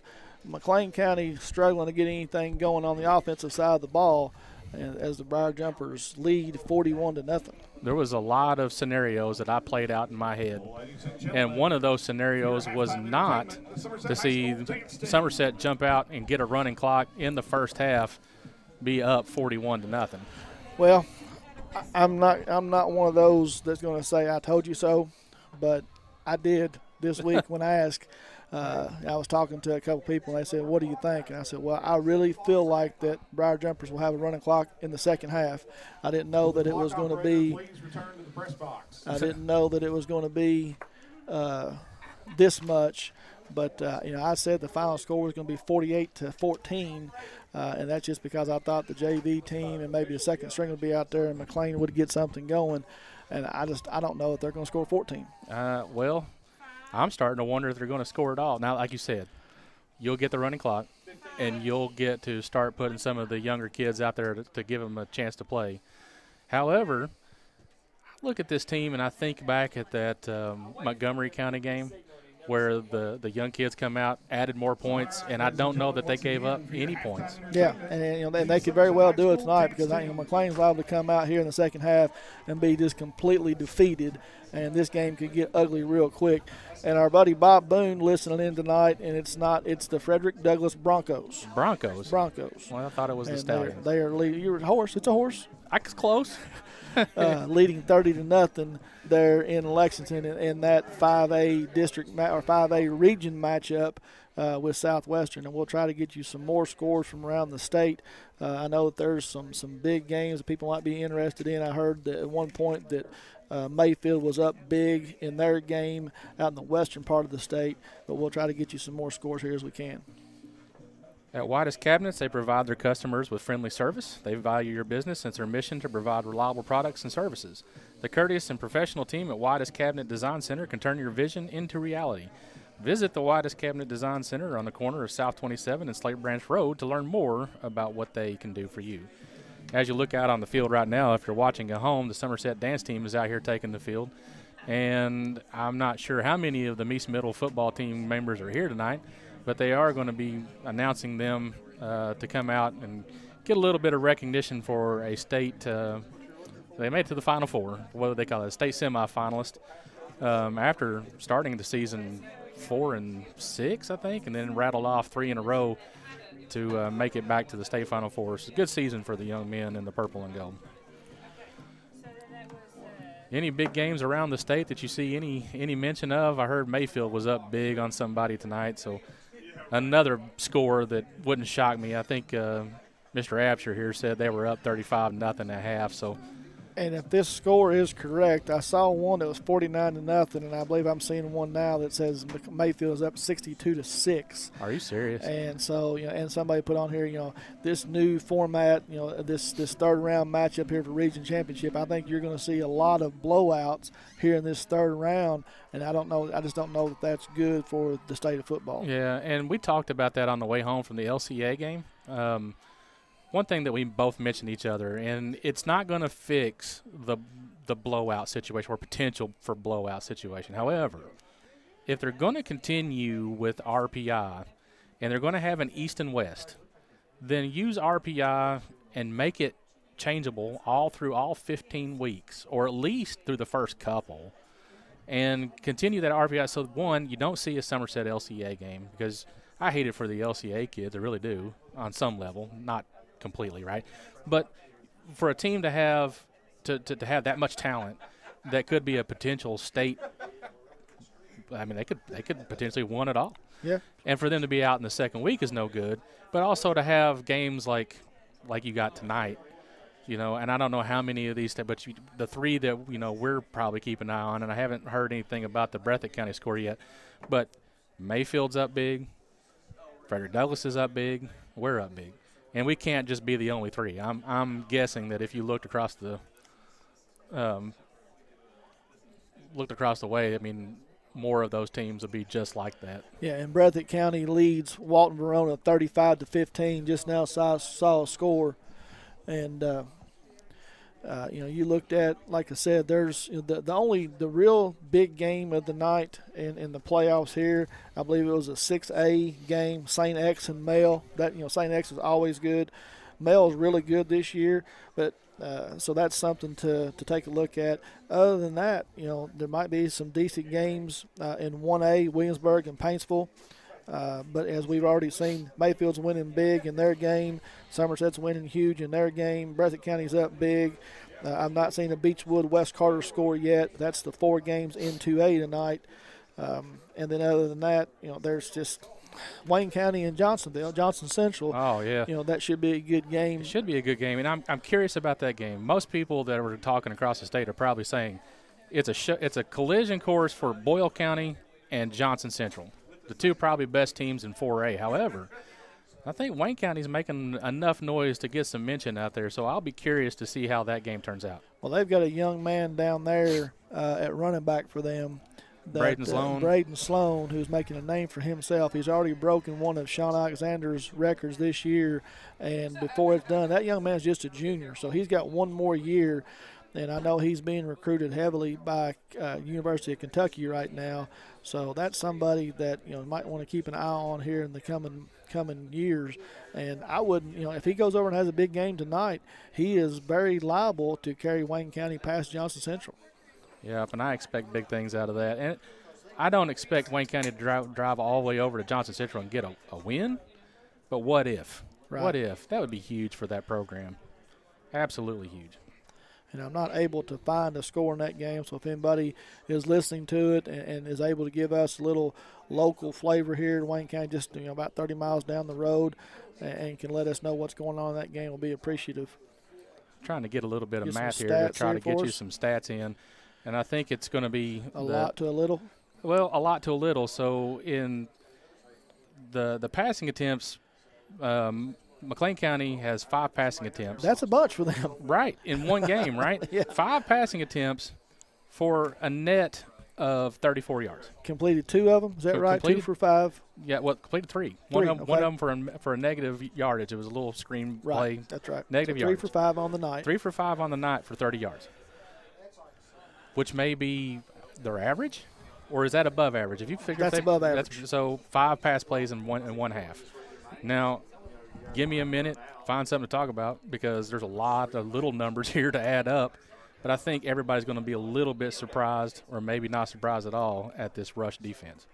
Yeah, so we'll let you get some stuff here, and we'll talk about some college basketball. UK Wildcats came off that defeat against Evansville last week, and then also had a game this week, earlier in the week, where they didn't play extremely well, but was able to come away with the win. So I'm hoping right now that for the ones that are sitting at home that wanted to watch the basketball game and listening to us on the Lake Cumberland Sports Facebook, that watching the game, Kentucky is up 76-56, so up 20 with 4:21 to go in that game. So it looks like they've come out playing a little bit better tonight. And my Wolverines playing basketball, now not football. They've got a big game against Indiana tomorrow on the gridiron. But Michigan Wolverines up 109-68, but it is over Houston Baptist with 38 seconds to go in the second half there. 26 rushing attempts in the first half, 30 total yards. Wow. So just over a yard per carry. Yeah. Well, under a yard per carry. Yeah. Well, do the math. A little over a yard. Sorry. 1 yard. Yeah. Basically. That's amazing. Yeah. And again, we talked about, again, they've had some success running the ball this year. I look, we talked about their stats coming into this game. They have ran the ball 606 times for 4,013 yards. That's 334.4 yards a game. And you said they've got what, 30? 30. They've got 30 yards, so they are 300 yards below their average. That's insane. 300 yards below their average, and score 4.7 touchdowns a game. And, like I said, I don't know if they're going to do that or not, but they run for 334. And we talked about, I felt like this was the best defense that they faced all year long. And right now, that's the truth. No appointment is necessary at Quick Care Walk-In Clinic. They're right behind the hospital, just off Bogle Street and Med Park West, right where they've been for over a decade. Quick Care has lab and x-ray equipment right there in the clinic, and they're open late. So if you've had an accident or you aren't feeling well, just walk in. Their highly qualified medical professionals can take care of you. Quick Care Walk-In Clinic at Med Park West. With 6 minutes and 13 seconds left to go before we get the additional 3 minutes of warm-up time, again on the Randall D. Turpin scoreboard, Somerset 41, McLean County 0. Little college football tomorrow, Robert. The Kentucky Wildcats are at home tomorrow against Tennessee Martin with an opportunity to become bowl eligible. So that would be a good win for the Wildcats. After losing their quarterback, coming out and just absolutely running the ball down Vandy's throat last week, picking up a win there. So they're one game away from being bowl eligible before they take on the Louisville Cardinals next week. And then my Wolverines are on the road tomorrow up in Hoosier land, take on the Indiana Hoosiers, who are not to be taken lightly. This could be a trap game for Michigan, coming off the Michigan State ball game and getting ready to take on the Ohio State Buckeyes next week. And Ohio State takes on Penn State tomorrow in a Big Ten clash. But Ohio State's favored by about 19 in that game. So if they take care of business, they'll go into that Michigan game undefeated. And it doesn't look like they're going to fall out of the football playoff race very soon. Some initial rushing stats tonight for Somerset. Into the half, you've got six carries for Cam Austin for a total of 62 yards and 3 touchdowns. For Gerard Smith, you have 2 rushing attempts for 17 yards. No rushing attempts for Jace Bruner or Mikey Garland. Again, I'm sure they're holding those guys out for the later playoff run at this point. Number 35, Guy Bailey, has 2 rushing attempts for 15 yards. And number 2, Kai Sharon, with 2 rushing attempts for 31 yards. And then I'll get you some offensive numbers here for Kai Sharon and throwing in just a moment. Yeah, I'd say that we'll see a lot of the second-string players. I know I talked to Coach Lucas before the game, and I was telling him that I really felt like this would be a running clock game and get an opportunity to get his starters out and avoid any kind of injuries. And I think that we'll probably see a lot of Guy Bailey here in the second half. I don't know if we'll see Gerard Smith get a lot more carries, but so far in this game, Briar Jumpers have done exactly what they needed to do. As of right now, Kai Sharon looks like he is with 11 pass attempts with only 4 drops, so 7-11 for 247 yards and 3 touchdowns. How many yards? 247. 247. So Kai Sharon having another big night. He was named the 2A District 4 Player of the Year 2 weeks ago, and then after the showing up at Lexington Christian, where he was our offensive player of the game, he was also named the WKMT or WYMT Player of the Week.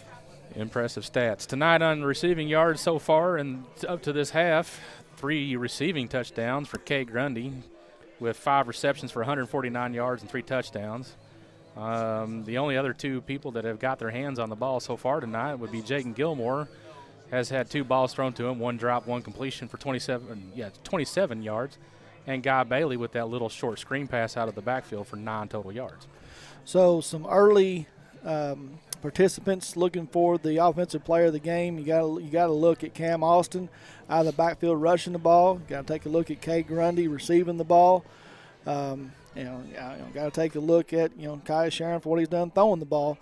But right now, defensively, my man Jacob Graybill is making a strong push for defensive player of the game. Yeah, and it's going to be hard to top that first half effort so far. I mean, you still got 15 total running minutes of football left to play in the second half, but the young man has had himself a heck of the first half in this football game.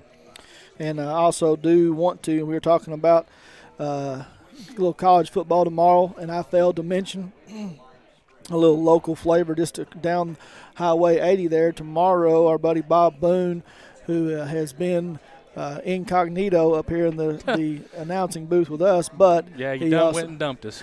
But he also does call a little college down the road there, Lindsey Wilson, and they are the number 6 team in the country in NAIA right now. Finished the season undefeated, Mid-South Conference champions over University of the Cumberlands, and they are taking on St. Francis out of Fort Wayne, Indiana tomorrow in Lindsey Wilson over in Columbia, and it's a 1 p.m.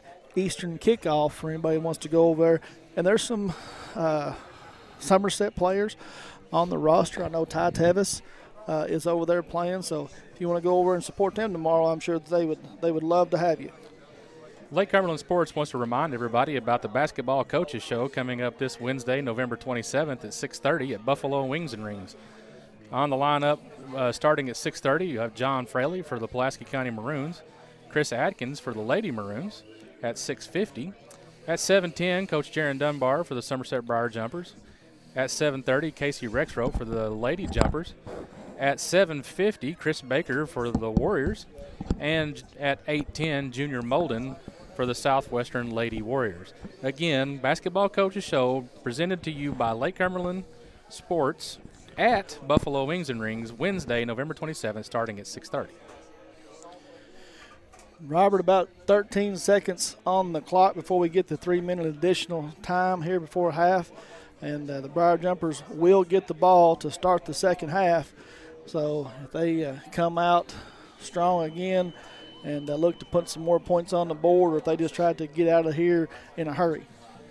I'm kind of curious on what they'll do too, and I don't know what I would do. I don't know if you get your starters one more series or not. Well, it looks like over here on the sideline, Kaya is throwing and warming up a little bit. Looks like they are also.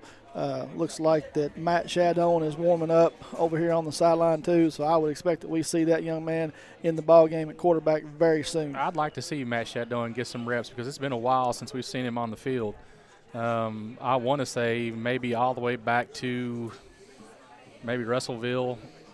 It was early in the year. It was early. So giving that young man some repetition out here on the field just builds some confidence for the young man. And I know it's tough whenever you're the backup to Kai Sharon, but you still got to be a serviceable quarterback, and the young man is very much so. Somerset's getting ready to take the field with 2 minutes and 14 seconds left to go in the halftime. And again, on the Randall D. Turpin scoreboard, Somerset 41, McLean County 0. So as teams finish up, getting ready to go, both teams gathering in their respective ends of the field. We got the referees back out and got all the kids. We had a big crowd of kids on the field during halftime out here and running around, taking advantage, getting to play out here. The weather has cooperated. Had a lot of heavy rain this morning here in the area, but it moved out about 1 or 2 o'clock. Temperature's not too bad. A great night for football. Yeah, absolutely perfect night. We've not had too many. We've had some not great weather, right? But it's always been football weather, right? So I look at Corbin where I think my hips are still hurting from that game. Outside of that, and even on the games that we've been stuck outside against Williamsburg or against Hazard, we couldn't have asked for a better year weather-wise in football. So as they're over here arguing about the scoreboard and the clock right now, about who's running the clock and who's running the scoreboard, and they're getting ready to go. So we're going to go to a little break right here, and we'll be right back to start the second half for you. Oh, it's time to auction. Who you going to call? Whether it's a farm, home, personal, or commercial property, Ford Brothers Auctioneers bring home the bacon for your next auction. On-site, online, simulcast. Whatever works best for you, that's what we do. Award-winning marketing to support your auction. And FordBrothersInc.com has the most unique visitors for auctions in the market. Give us a call for your next auction. At Ford Brothers, we're selling the country.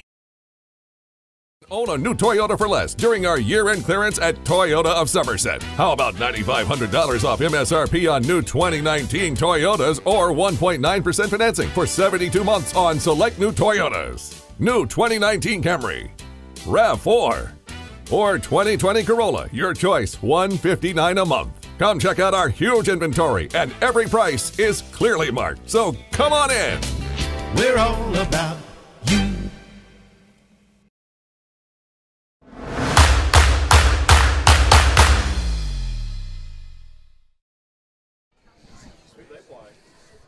And welcome back to the football game. We're getting ready to get started on this third quarter of play.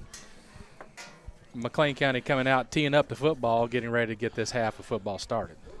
Again, if you're keeping any track at home, Somerset has 41 points, so we will have a running clock from this point forward.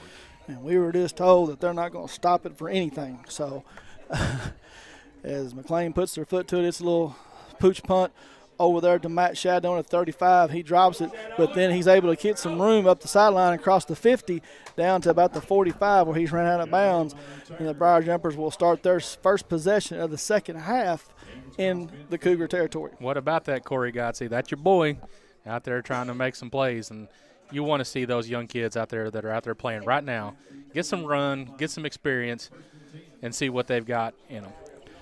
And they're not even going to wait. They bring the second string out there right now, and Matt Shadowan is going to lead them into the huddle, and I'd say the starters are done for the night. Well, I guess if you're 41-0, you still got 2 more games of football left to go, or at least one. You save the starters for the rest of the season. Pistol formation. Shadowan's going to turn around and hand it off to Guy Bailey, and he's going to get across the 45 down to about the 44, gain of about 4 on the play, and it's going to bring up 2nd and 6. Looks like the young guys are going to come out here and keep the ball moving and forward progress. You can't ask for much better than that. No, just positive yards, do what you do. You know, if you end up putting the ball in the end zone, you put the ball in the end zone. No turnovers. Don't give McLean any hope here, and go ahead and put this game away. So the Briar Jumpers break the huddle. They send one receiver to the right and one to the left. Shadowan in the pistol formation. He's got Guy Bailey and Gerard Smith, and they're going to let this play clock just run all the way down to 5 before they even snap it. He takes it, going to turn around and hand it off to Guy Bailey again. He kind of bobbles it, but he breaks loose around the left side. He's got a man down to the 30, down to the 25, and so a big run by Guy Bailey all the way down to the 25-yard line, and that's going to be an L&N Federal Credit Union first down for the Briar Jumpers. It's amazing that those young men can get out there and continue to move the sticks, and I'm impressed with the young talent on this Somerset football team. People want to say, well, this senior class and junior class so loaded that whenever they leave, they're going to take a little bit of a step back. But I'm going to tell you right now, I don't think it's going to be much of one, if any. And it was a bad exchange in the backfield, and Carson was able to, or Guy was able to just grab it and finally get it around the left side. So same formation again, one receiver to the right and one to the left. And again, Matt Shadowan is just waiting for this play clock to run all the way down below 5 before he even snaps it. And he takes the snap, turns around, hands it off to Gerard Smith this time, and he's hitting the backfield as soon as he hands it off to him. Got hit there by number 45 for McLean County. That's Lucas Mousy, and he's able to drop Gerard for about a 3-yard loss. It's going to bring up 2nd and 13. I think that's Somerset's first negative rushing or pass play all night long. Yeah, they have had their way against this Cougar defense, whether it be throwing or passing. I know Kai got sacked. One got thrown away and had a strip sack a little bit, but other than that, they've been able to do what they wanted to. I think I'm going to have to break down and try to figure out that iPad program that you got. It. I would love the fact that it would do my math for me. Yes. It's my math skills really come to haunt me a little. So 2nd and 13 here for the Briar Jumpers as they try to hurry to the line here, stay in the huddle a little bit longer than they have. Shadowan calls out the signals, turns around, he's going to hand it off to Guy Bailey on a sweep around the left side. Flag comes in. He gets down to about the 20, down to the 19, but I'm sure we're going to get a holding call here on the edge against the Briar Jumpers and going to back them up. And there's a signal, and it is holding against the Briar Jumpers. So it's going to be 10 yards from the spot of the foul, and it's going to bring him still be 2nd down. It'll be 2nd and long. A big thank you to Don Franklin Somerset Family Dealerships Kentucky for presenting tonight's coverage of high school football. Be sure to take advantage of the end of summer savings at any of their Somerset locations. Visit them on Facebook at Don Franklin Somerset Family Dealerships, where they treat you like family. So the ball is going to be placed all the way back at the 40-yard line. So a big, big loss on the play. And now it is going to be. What is that? Like a 20? 2nd and 25. Whew. Have to get all the way down to the 15-yard line for a first down. So I don't expect to see the ball in the air, but you never know. One receiver to the right, one to the left, pistol formation. Bailey and Shadowan drops back to pass, and he throws it out here to Gerard Smith in the flat. He gets hit right at the 40-yard line, so no gain on the play. McLean comes up with a big hit and stops Gerard right there. They're going to give him the 39 where he gets brought down, so it's going to bring up 3rd and 24. 1 yard play. 1 yard play. But you can afford to throw it on this situation because it does not stop the clock. I forgot about that. So, but you're exactly right. I mean, you might as well go for it. Yeah, go for it. Might as well. Let the kids out there that are not seeing the field much this year, let them air it out and have a little bit of fun. So Hayden Dick goes wide to the left. Brody Williams wide to the right. got Gerard Smith and Guy Bailey in the backfield in a pistol formation behind shadowing. He takes the snap, turns around and fakes it to Guy. Now he's looking to throw the ball down the field. It's a little bit long. It was intended for Jacob Smith. He just threw it a little bit long, and it falls incomplete, and it's going to bring you up 4th down and 24.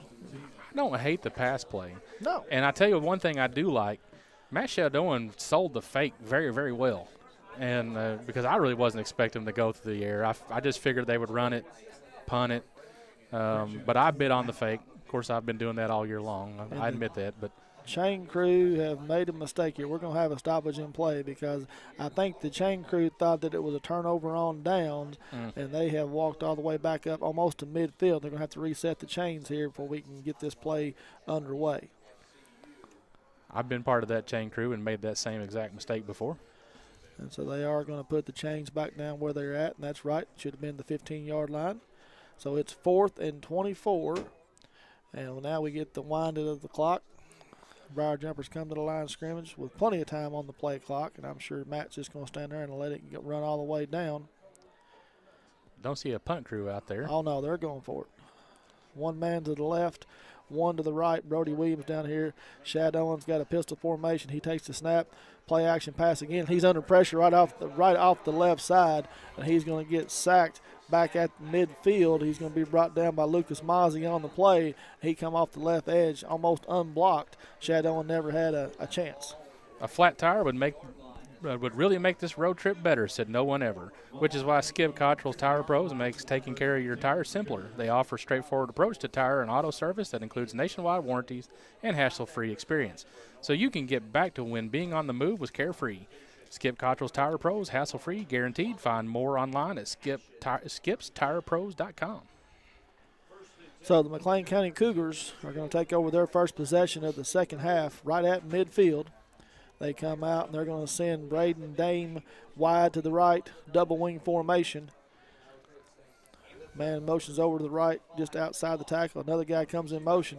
There was 2 guys moving, but no flag. Ball's handed to Houston Bolton. He's around the right side. He's going to pick up about 11 on the play, and then there's ball comes out, but forward motion was stopped. There's about 8 Briar Jumpers tugging and pulling on that ball, and it finally came out. But couldn't tell who thought they had the ball, but they were trying to get it back to some scoring angle there. So gain of 11 on the play. Ball's going to be spotted at the 39-yard line, and McLean's going to have a first down here and moving down the field, trying to put some points on the board.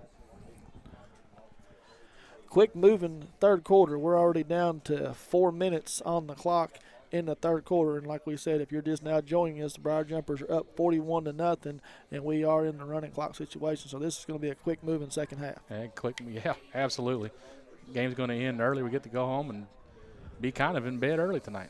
Miller takes the snap. He turns around and hands it off to Petaway. He's around the left side. He's got a stiff arm here, and he's going to get ran out of bounds right at about the 33 as a penalty flag comes in. So I don't know if they're going to get him for placing his hand on the Briar Jumpers face mask, or they're going to get Somerset for a face mask. Can't tell because they still haven't given the signal. Magic Monograms has moved to 110 Creek Terrace, conveniently located off North 27 between Big Lots and Backyard Burger. The place for custom embroidery, screen printing, and so much more. They can put your designs on medical and athletic uniforms, corporate and school apparel. Find them on Facebook. Search Magic Monograms and Embroidery.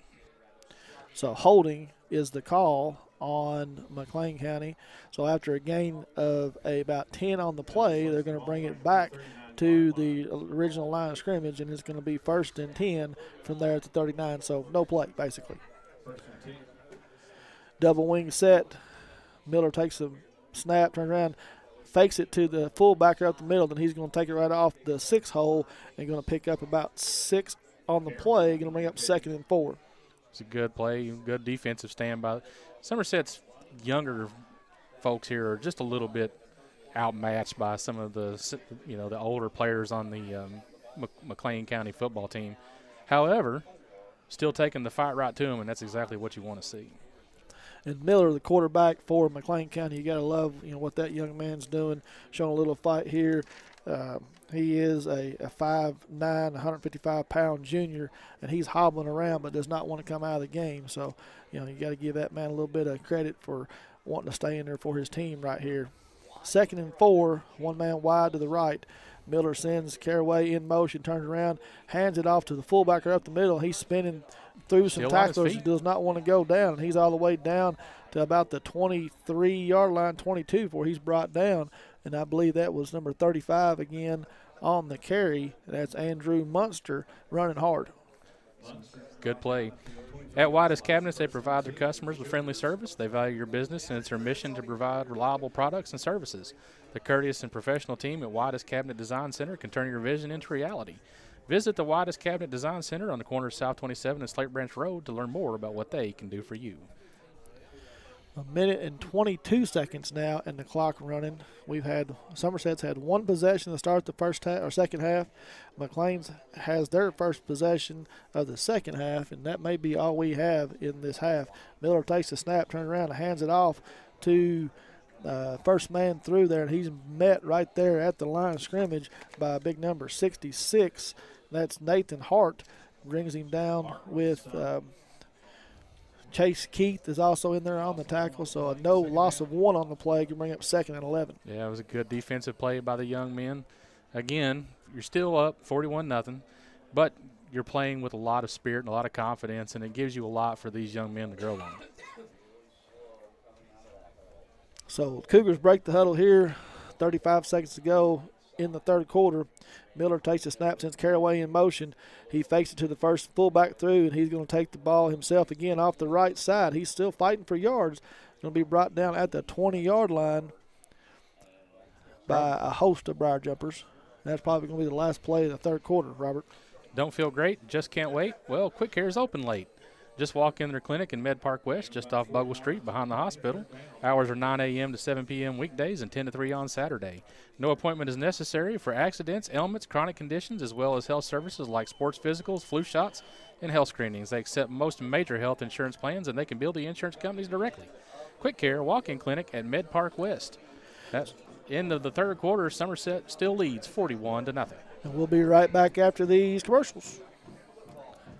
McLean Honda offers complimentary lifetime powertrain protection with every qualifying new and pre-owned vehicle we sell. Engine covered, transmission covered, drive axles covered for life. You're covered as long as you own it, and that's on every qualifying new and pre-owned car, truck, van, and SUV, even diesel trucks. Shop with complete confidence and peace of mind with Alton Blakely's complimentary lifetime powertrain protection program. Alton Blakely Honda, South Highway 27 Somerset, and abhonda.com.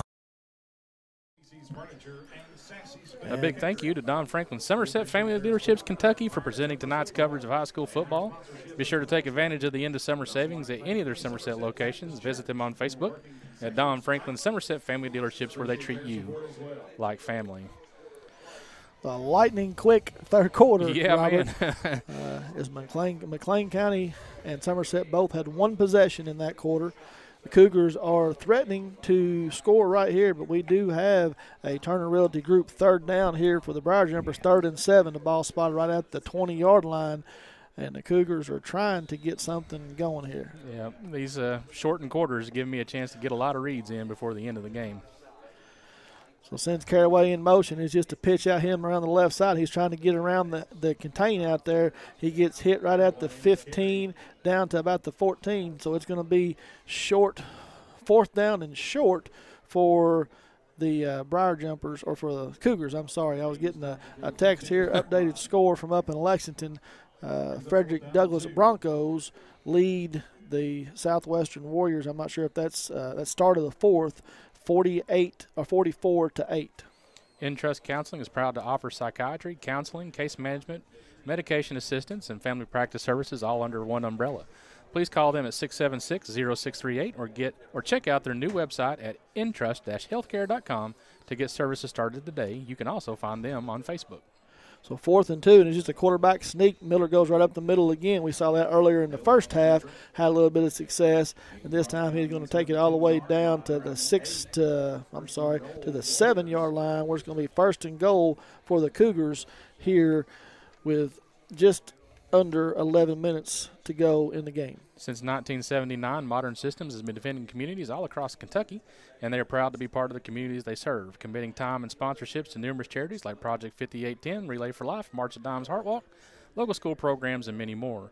Modern Systems, your neighbors and your friends, and they work 24/7 to protect the things that matter most to you.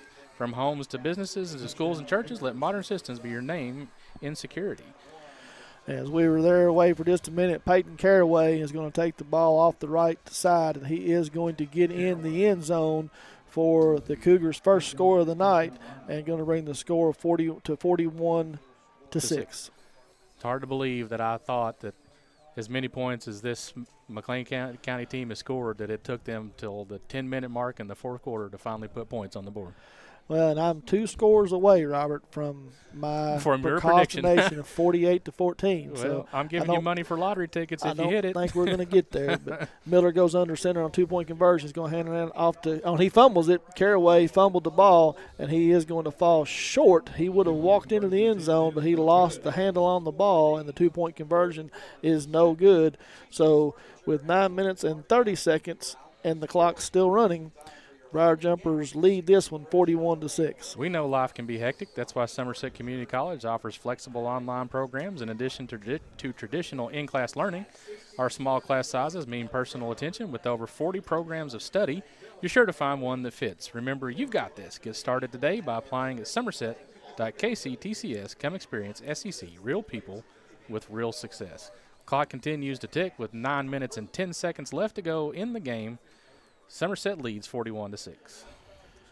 As we try to, I'm just curious here, they're trying to get you a male St. X score for anybody that has any curious about that. That seems to be probably going to be one of the bigger games of the night up in 6A. And if anybody putting anything out there, well, it is what it is, I suppose.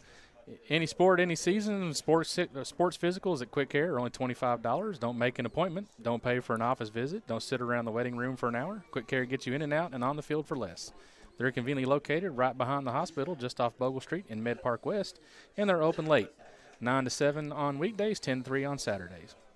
Quick Care serving Somerset and Pulaski County for over a decade. Cougars ready to kick the ball off here to the Briar Jumpers. They are going to pop it straight up in the air. Short kick is going to be taken by Brody Williams at the 40-39. He's got some room around the left side. He's running close. He gets across midfield down to about the 47, and it's going to be 1st and 10 for the Briar Jumpers right there. And I do have a score, the last score that I saw, what I thought would be a good game. Male is up 33-7 on St. X. Wow. 6:45 to go in the first quarter. Apparently Louisville Male, the real deal as well this year. Yes. So, and they've beat St. X already once this year. They beat Trinity already. So, yeah, they are the class of 6A right now. So, I want to give Brody Williams a lot of credit for that run. He ran very, very well behind his blockers, was able to get a lot of positive yards and put the ball in Somerset territory. New quarterback in for the Briar Jumpers, number 6, Josh Gross. He's going to turn around. He's going to hand the ball off to number 35. I don't know why I have trouble with guys' names so much. I mean, I know exactly who it is, but every time I have to look, he just hands it off to Guy Bailey, and he's going to pick up about 5 yards on the play down to the 41-yard line, 2nd and 6. Henderson Chiropractic, committing to relieving your pain through the true principles of chiropractic care. Their caring, helpful team strives for excellence through extraordinary service and patient education. Dr. Henderson provides chiropractic care for injuries that occur during sports, auto accidents, work-related activities, or just everyday wear and tear. The experience you need for the results you want, that's Henderson Chiropractic. Josh Gross breaks the huddle, pistol formation. He's got Guy Bailey behind him, Gerard Smith off to his right. He takes the snap, turns around, and hands it off to Guy on a stretch play around the right side, looking for some room. He's across the 40, makes one man miss, and he gets drugged down there right at about the 31. So a gain of about 9 on the play, and it's going to be another L&N Federal Credit Union first down for the Briar Jumpers as they try to just salt this one away. Almost 50 yards rushing for the young man tonight. Can't Nice. fault the effort. Going to be one of the leading rushers on the team. He's going to get 12 more yards, and he'll surpass the total rushing number that Cam Austin was able to put up, but he's not going to catch that three touchdown night for tonight. But Guy was able, he got some carries, big carries in the first half. So I mean, he was able to help out the running game early on. So 1st and 10 for the Briar Jumpers. Josh Gross, same formation, pistol formation. He's got Guy Bailey right behind him. turns around. He's going to look to pass this time, though, and throws it down here to Hayden Dick right at about the 22. He's going to fall across the 20 down to the 19. So just stands up and throws it quick out here to Hayden, and it's going to be an L&N Federal Credit Union first down, and that's also going to put the Briar Jumpers in the Rick Barker and Godby Realty and Auction red zone. I like to see Josh Gross get out here and get these receptions. Again, another young man who's got a bright future, going to come out here, make a name for himself on the Somerset football program. It's just got to be patient, give him time, but he's going to do great things. And the male 33-7 was a final score, Robert. And Breathitt County over in the mountains are leading Walton Verona 35-14 in that one. So it looks like we are going to see Breathitt County here next week. Gross just turns around and hands it off to Guy Bailey right up the middle. He's fighting for a few extra yards down across the 20 down to about the 17-yard line where it'll be 2nd and 7. A flat tire would really make this road trip better, said no one ever, which is why Skip Cottrell's Tire Pros makes taking care of your tires simpler. They offer a straightforward approach to tire and auto service that includes nationwide warranties and a hassle-free experience. So you can get back to when being on the move was carefree. Skip Cottrell's Tire Pros, hassle-free, guaranteed. Find out more online at skipstirepros.com. So 2nd and 8. Briar Jumpers stay in the huddle as long as they can before they break the huddle and get up to the line of scrimmage with about 10 seconds to go on the play clock. Josh Gross calls out the signals. He turns around. It's just going to be a quarterback keeper right up the middle. He's following Gerard Smith. Bounces around the left side. Makes a man miss. Another miss. He's down to the 10. A good hard run by Josh right there. He takes the ball all the way down to the 10-yard line where it's going to bring up 3rd and about 2 on the game. Yeah, real hard, strong run. Every time that you thought he was down, he was still moving his feet, gaining some extra yardage. Really nice ball protections. Good hard run for the young man. Score from up north. Beechwood leads West Carter 28-0 in the second half. So looks like that all the top seeds are going to advance this week. Beechwood will be going over to Mayfield, and Breathitt County will be making a long trip here to Somerset to take on the Briar Jumpers next week here at Clark Field. Josh takes the snap, hands it off to Gerard Smith. He's down to the 10-yard line right there at about the 9. It's going to be just short of first down yardage. Going to bring up 4th and 1 with just under 3 minutes to go in this game, and the Briar Jumpers leading 41-6. Be sure to stay tuned to the conclusion of tonight's game for the Ford Brothers Auctioneers post-game show. We will be awarding the Modern Systems Defender of the game and the Somerset Community College Offensive Player of the game. So 4th and 1 play here for the Briar Jumpers. If they can get the first down right here, they can pretty much just take a couple of knees if they choose to, and this game will be over. Josh takes the snap, turns around and hands it off to Gerard Smith off the left side. He's hitting the backfield. He's fighting for yards. And after second effort right here, he is going to get the first down. So a hard run right there by Gerard Smith, and that's going to be an L&N Federal Credit Union first down for the Briar Jumpers, and this game is over. Lake Cumberland Sports wants to thank all of our sponsors for tonight's game. We couldn't do this without you, so thank you. Big thank you from me, big thank you from Chris as we continue to at least get one more game out of the season. That's right. It's been a fun ride, and the Briar Jumpers here have the opportunity to take on a undefeated Breathitt County team coming in the Briar Patch next week, so which should be a much more competitive game than we've seen here tonight. Josh waiting for the play clock to run down, takes the snap. He fakes it to Rod Smith. He's going to keep it around the right side. Flag comes in. He's going to be brought down right at the 10-yard line. I'm sure we're going to have a holding right here holding on the Briar Jumpers. Going to back them up 10 yards. So with 1 minute and 22 seconds to go in the game, by the time they get the penalty marked off and the Briar Jumpers break the huddle, probably be time for one more play, and I would probably, like you said, just take a knee. And get out of here. Get out of here.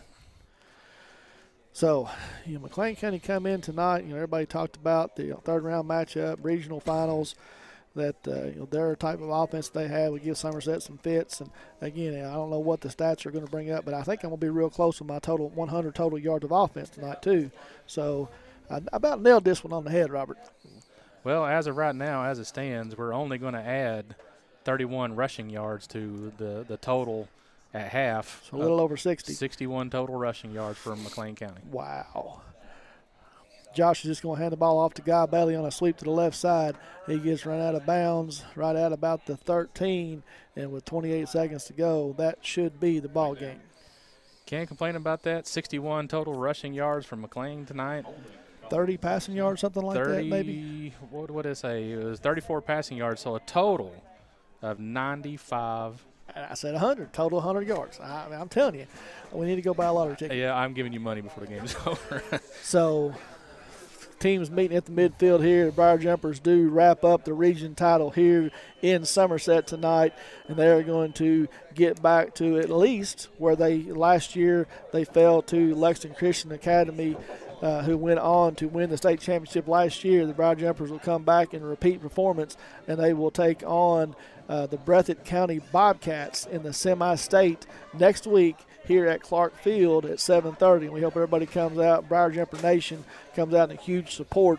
We let Robert get a little bit of time here to get some stats together. Well, there's not really much more to report. No, it's very, very quick second half. Yeah, I mean, I got to give some credit where some credit's due. So Matt Shadowan comes out in the second half, starts off, has 1 passing yard. However, I like the poise that the young man put out on the field. 10 passing yards for Josh Gross tonight, 1 reception for Hayden Dick for 10 yards. So it's good to see some of those young kids that get out there and have some success on the field. So there's really not much more to report. But, again, I think the stat of the game that just jumps out to me is you held a McLean County team to under 100 yards of total offense. Who, like I said, we had talked about wherever my stats were here. Like I said, they had been averaging 334 yards a game and 4 touchdowns a game, and the Briar Jumpers hold them to 64 yards rushing and 30 yards passing, so less than 100 total yards of offense, and then able to put up 41 points. Got a little choked up talking about those beautiful yards that they got. Yeah, that got me there for a second. That's all right. I mean, it was a great effort. Great effort. And I really thought, I really did. So talking about this McLean County team earlier today at work with some friends of mine, people were wondering, well, what kind of game they're going to have, what kind of effort they're going to give. And I think that pretty much tells you what kind of effort that they've been able to sustain for one solid game tonight against a McLean County team that came in as a big question mark for everybody. Well, and it also speaks to, and again, I don't want to downplay football in the state of Kentucky, but McLean County was able to upset an Owensboro Catholic team who I feel like would have given us a little more of a challenge tonight. Right. But upset them. And as you see some of these scores that are coming in from around the state right now, this is the regional finals, and there are blowouts everywhere. And it goes to what you spoke about earlier, is I don't know exactly what the answer is with this new RPI. You play in-district team, but anyway, so as the Briar Jumpers coach or athletic director, Bob Tucker there at midfield gave the McLean County Cougars their regional runner-up trophy, and the Briar Jumpers celebrate a regional championship here at Clark Field. One thing I want to bring to mention, the young man holding the regional championship trophy out there right now in pajama bottoms. Yep. But I'm glad to see him out there walking on his own accord, and that makes me happy. Mr. Alex Miller, we hope that the recovery continues to go well and that you get back and healthy and back on your feet and get out there and show the rest of the country what you're made of. Yeah, so as I talked about just a few minutes ago, game over this tonight, of course. Briar Jumpers win 41-6. Breathitt County was able to win their game over against Walton Verona tonight. So Breathitt County Bobcats will be coming in here to the Briar Patch, which should be a very good matchup game. Semi-state, getting ready to go into the state championship game. The winner will go on, and they will take on the winner of Mayfield and Beechwood next week, which should be another good game as well. Yeah, I think so. And I hope, here's what I hope. One, this team will make it to the exact same game that they made it last year, no matter what. So yes. You made it to the Final Four in the state 2 years in a row, regardless of how the outcome of next week is. If you get past Breathitt County and you can get back on the big field, That's a big accomplishment for this football program and for this football team. And I wish them nothing but the success, because it'd be nothing better at this point to be able to celebrate either. I mean, I would take a state runner-up, but you want the big trophy. Yeah. You know, they're going to be, and there's something to be said about practicing and playing football on Thanksgiving week. Yep. There's only 24 teams in the state of Kentucky that are doing that. Right. And, you know, that's one more week that you get to spend with your brothers. You know, that this people that have never played the game do not understand that when the horn blows, and you see the McLean County Cougar team down here doing this right now, and there's some young men that have played their last high school football game and possibly their last football game of their lives. And when that horn sounds, it is a devastating feeling, and you just hate it, and you want to keep going as long as you can. And, you know, getting able to practice with your brothers and play the day after Thanksgiving, that's a special time. So we've got two awards to give out. I think the defensive player of the game is probably going to be the easy one. Yeah, I'm going to. My man Jacob Graybill, you know, love the kid. You know, coached him in baseball, and he's always, every time I see him, he comes up and hugs my neck, and we talk. And he told me he was going to have a big game this week, and he was in there early on, making a lot of tackles, recovered 2 fumble recoveries, 2 big turnovers. And so, yeah, I think that's an easy one, Robert. Jacob Graybill for the defensive player of the game. Offensive player of the game. So you got 3 to choose from. Yeah. I'm going to put you on the spot this week. Me? So you got Cam Austin, 62 rushing yards and 3 touchdowns. Big rushing night. Kaya Sharon, 247 yards in the air on 7 completions. Also 3 touchdowns. Kay Grundy, 5 receptions for 149 yards. 3 touchdowns. So I'm not going to make it easy. But who do you give the offensive player of the game to tonight? Well, and again, you know, I would love to tell you that I would love to give it to Cam Austin after a rushing game that he had, 3 touchdowns. And he did have a big night. You know, I know it's tough. I'm telling you what. You know, I hate to just keep piling on accolades to Kaya Sharon and what he's been able to do this year. But again, for District or 2A, Class 2A, District 4 Player of the Year, he was the YMCA or YMCA. Yeah, there you go. The Player of the Week last week at LCA. KYT. And Kay Grundy had a big game as well. You know, he had a big run. Do you give it to Kay Grundy 2 weeks in a row? So I'm going to throw it towards Kaya Sharon. I'll go with that. So tonight's players of the game, Kaya Sharon, offensive player of the game, sponsored by Somerset Community College, and the defensive player of the game, brought to you by Modern Security Systems, goes to Jacob Graybill. But I am going to call him out. Uh-oh. And I hope he listens to this. Kaya, tuck the football away. Quit carrying that thing around like a loaf of bread. I know back in my day, I brought this up last week, Coach John Kane used to holler at Tony Massey all the time. Tony, you love to carry that ball out like a loaf of bread and waving that thing around. Tuck it away, young man. Tuck it away. I'm sure after the coaches watch the game film, if they haven't already said it, they're going to tonight. Yeah. Any final thoughts before we close up shop? No, sir. I want to thank everybody that helped put this on tonight. We had Jeremiah Jones on video. Pat Harris came to help us out tonight. For Robert Reed. Not going to give poor old Kevin any love. I'm sorry, Kevin Lloyd. Got to give Kevin Lloyd love. The boss man up there, he come and helped us out tonight. Had a little monitor for us. Really enjoyed it. So absolutely helped me out. So next week we'll be here at the Briar Patch, 7:30 next Friday, as Briar Jumpers will take on the Breathitt County Bobcats. Hope everybody has a safe trip home. Has a good week. Happy Thanksgiving, everybody. Good night.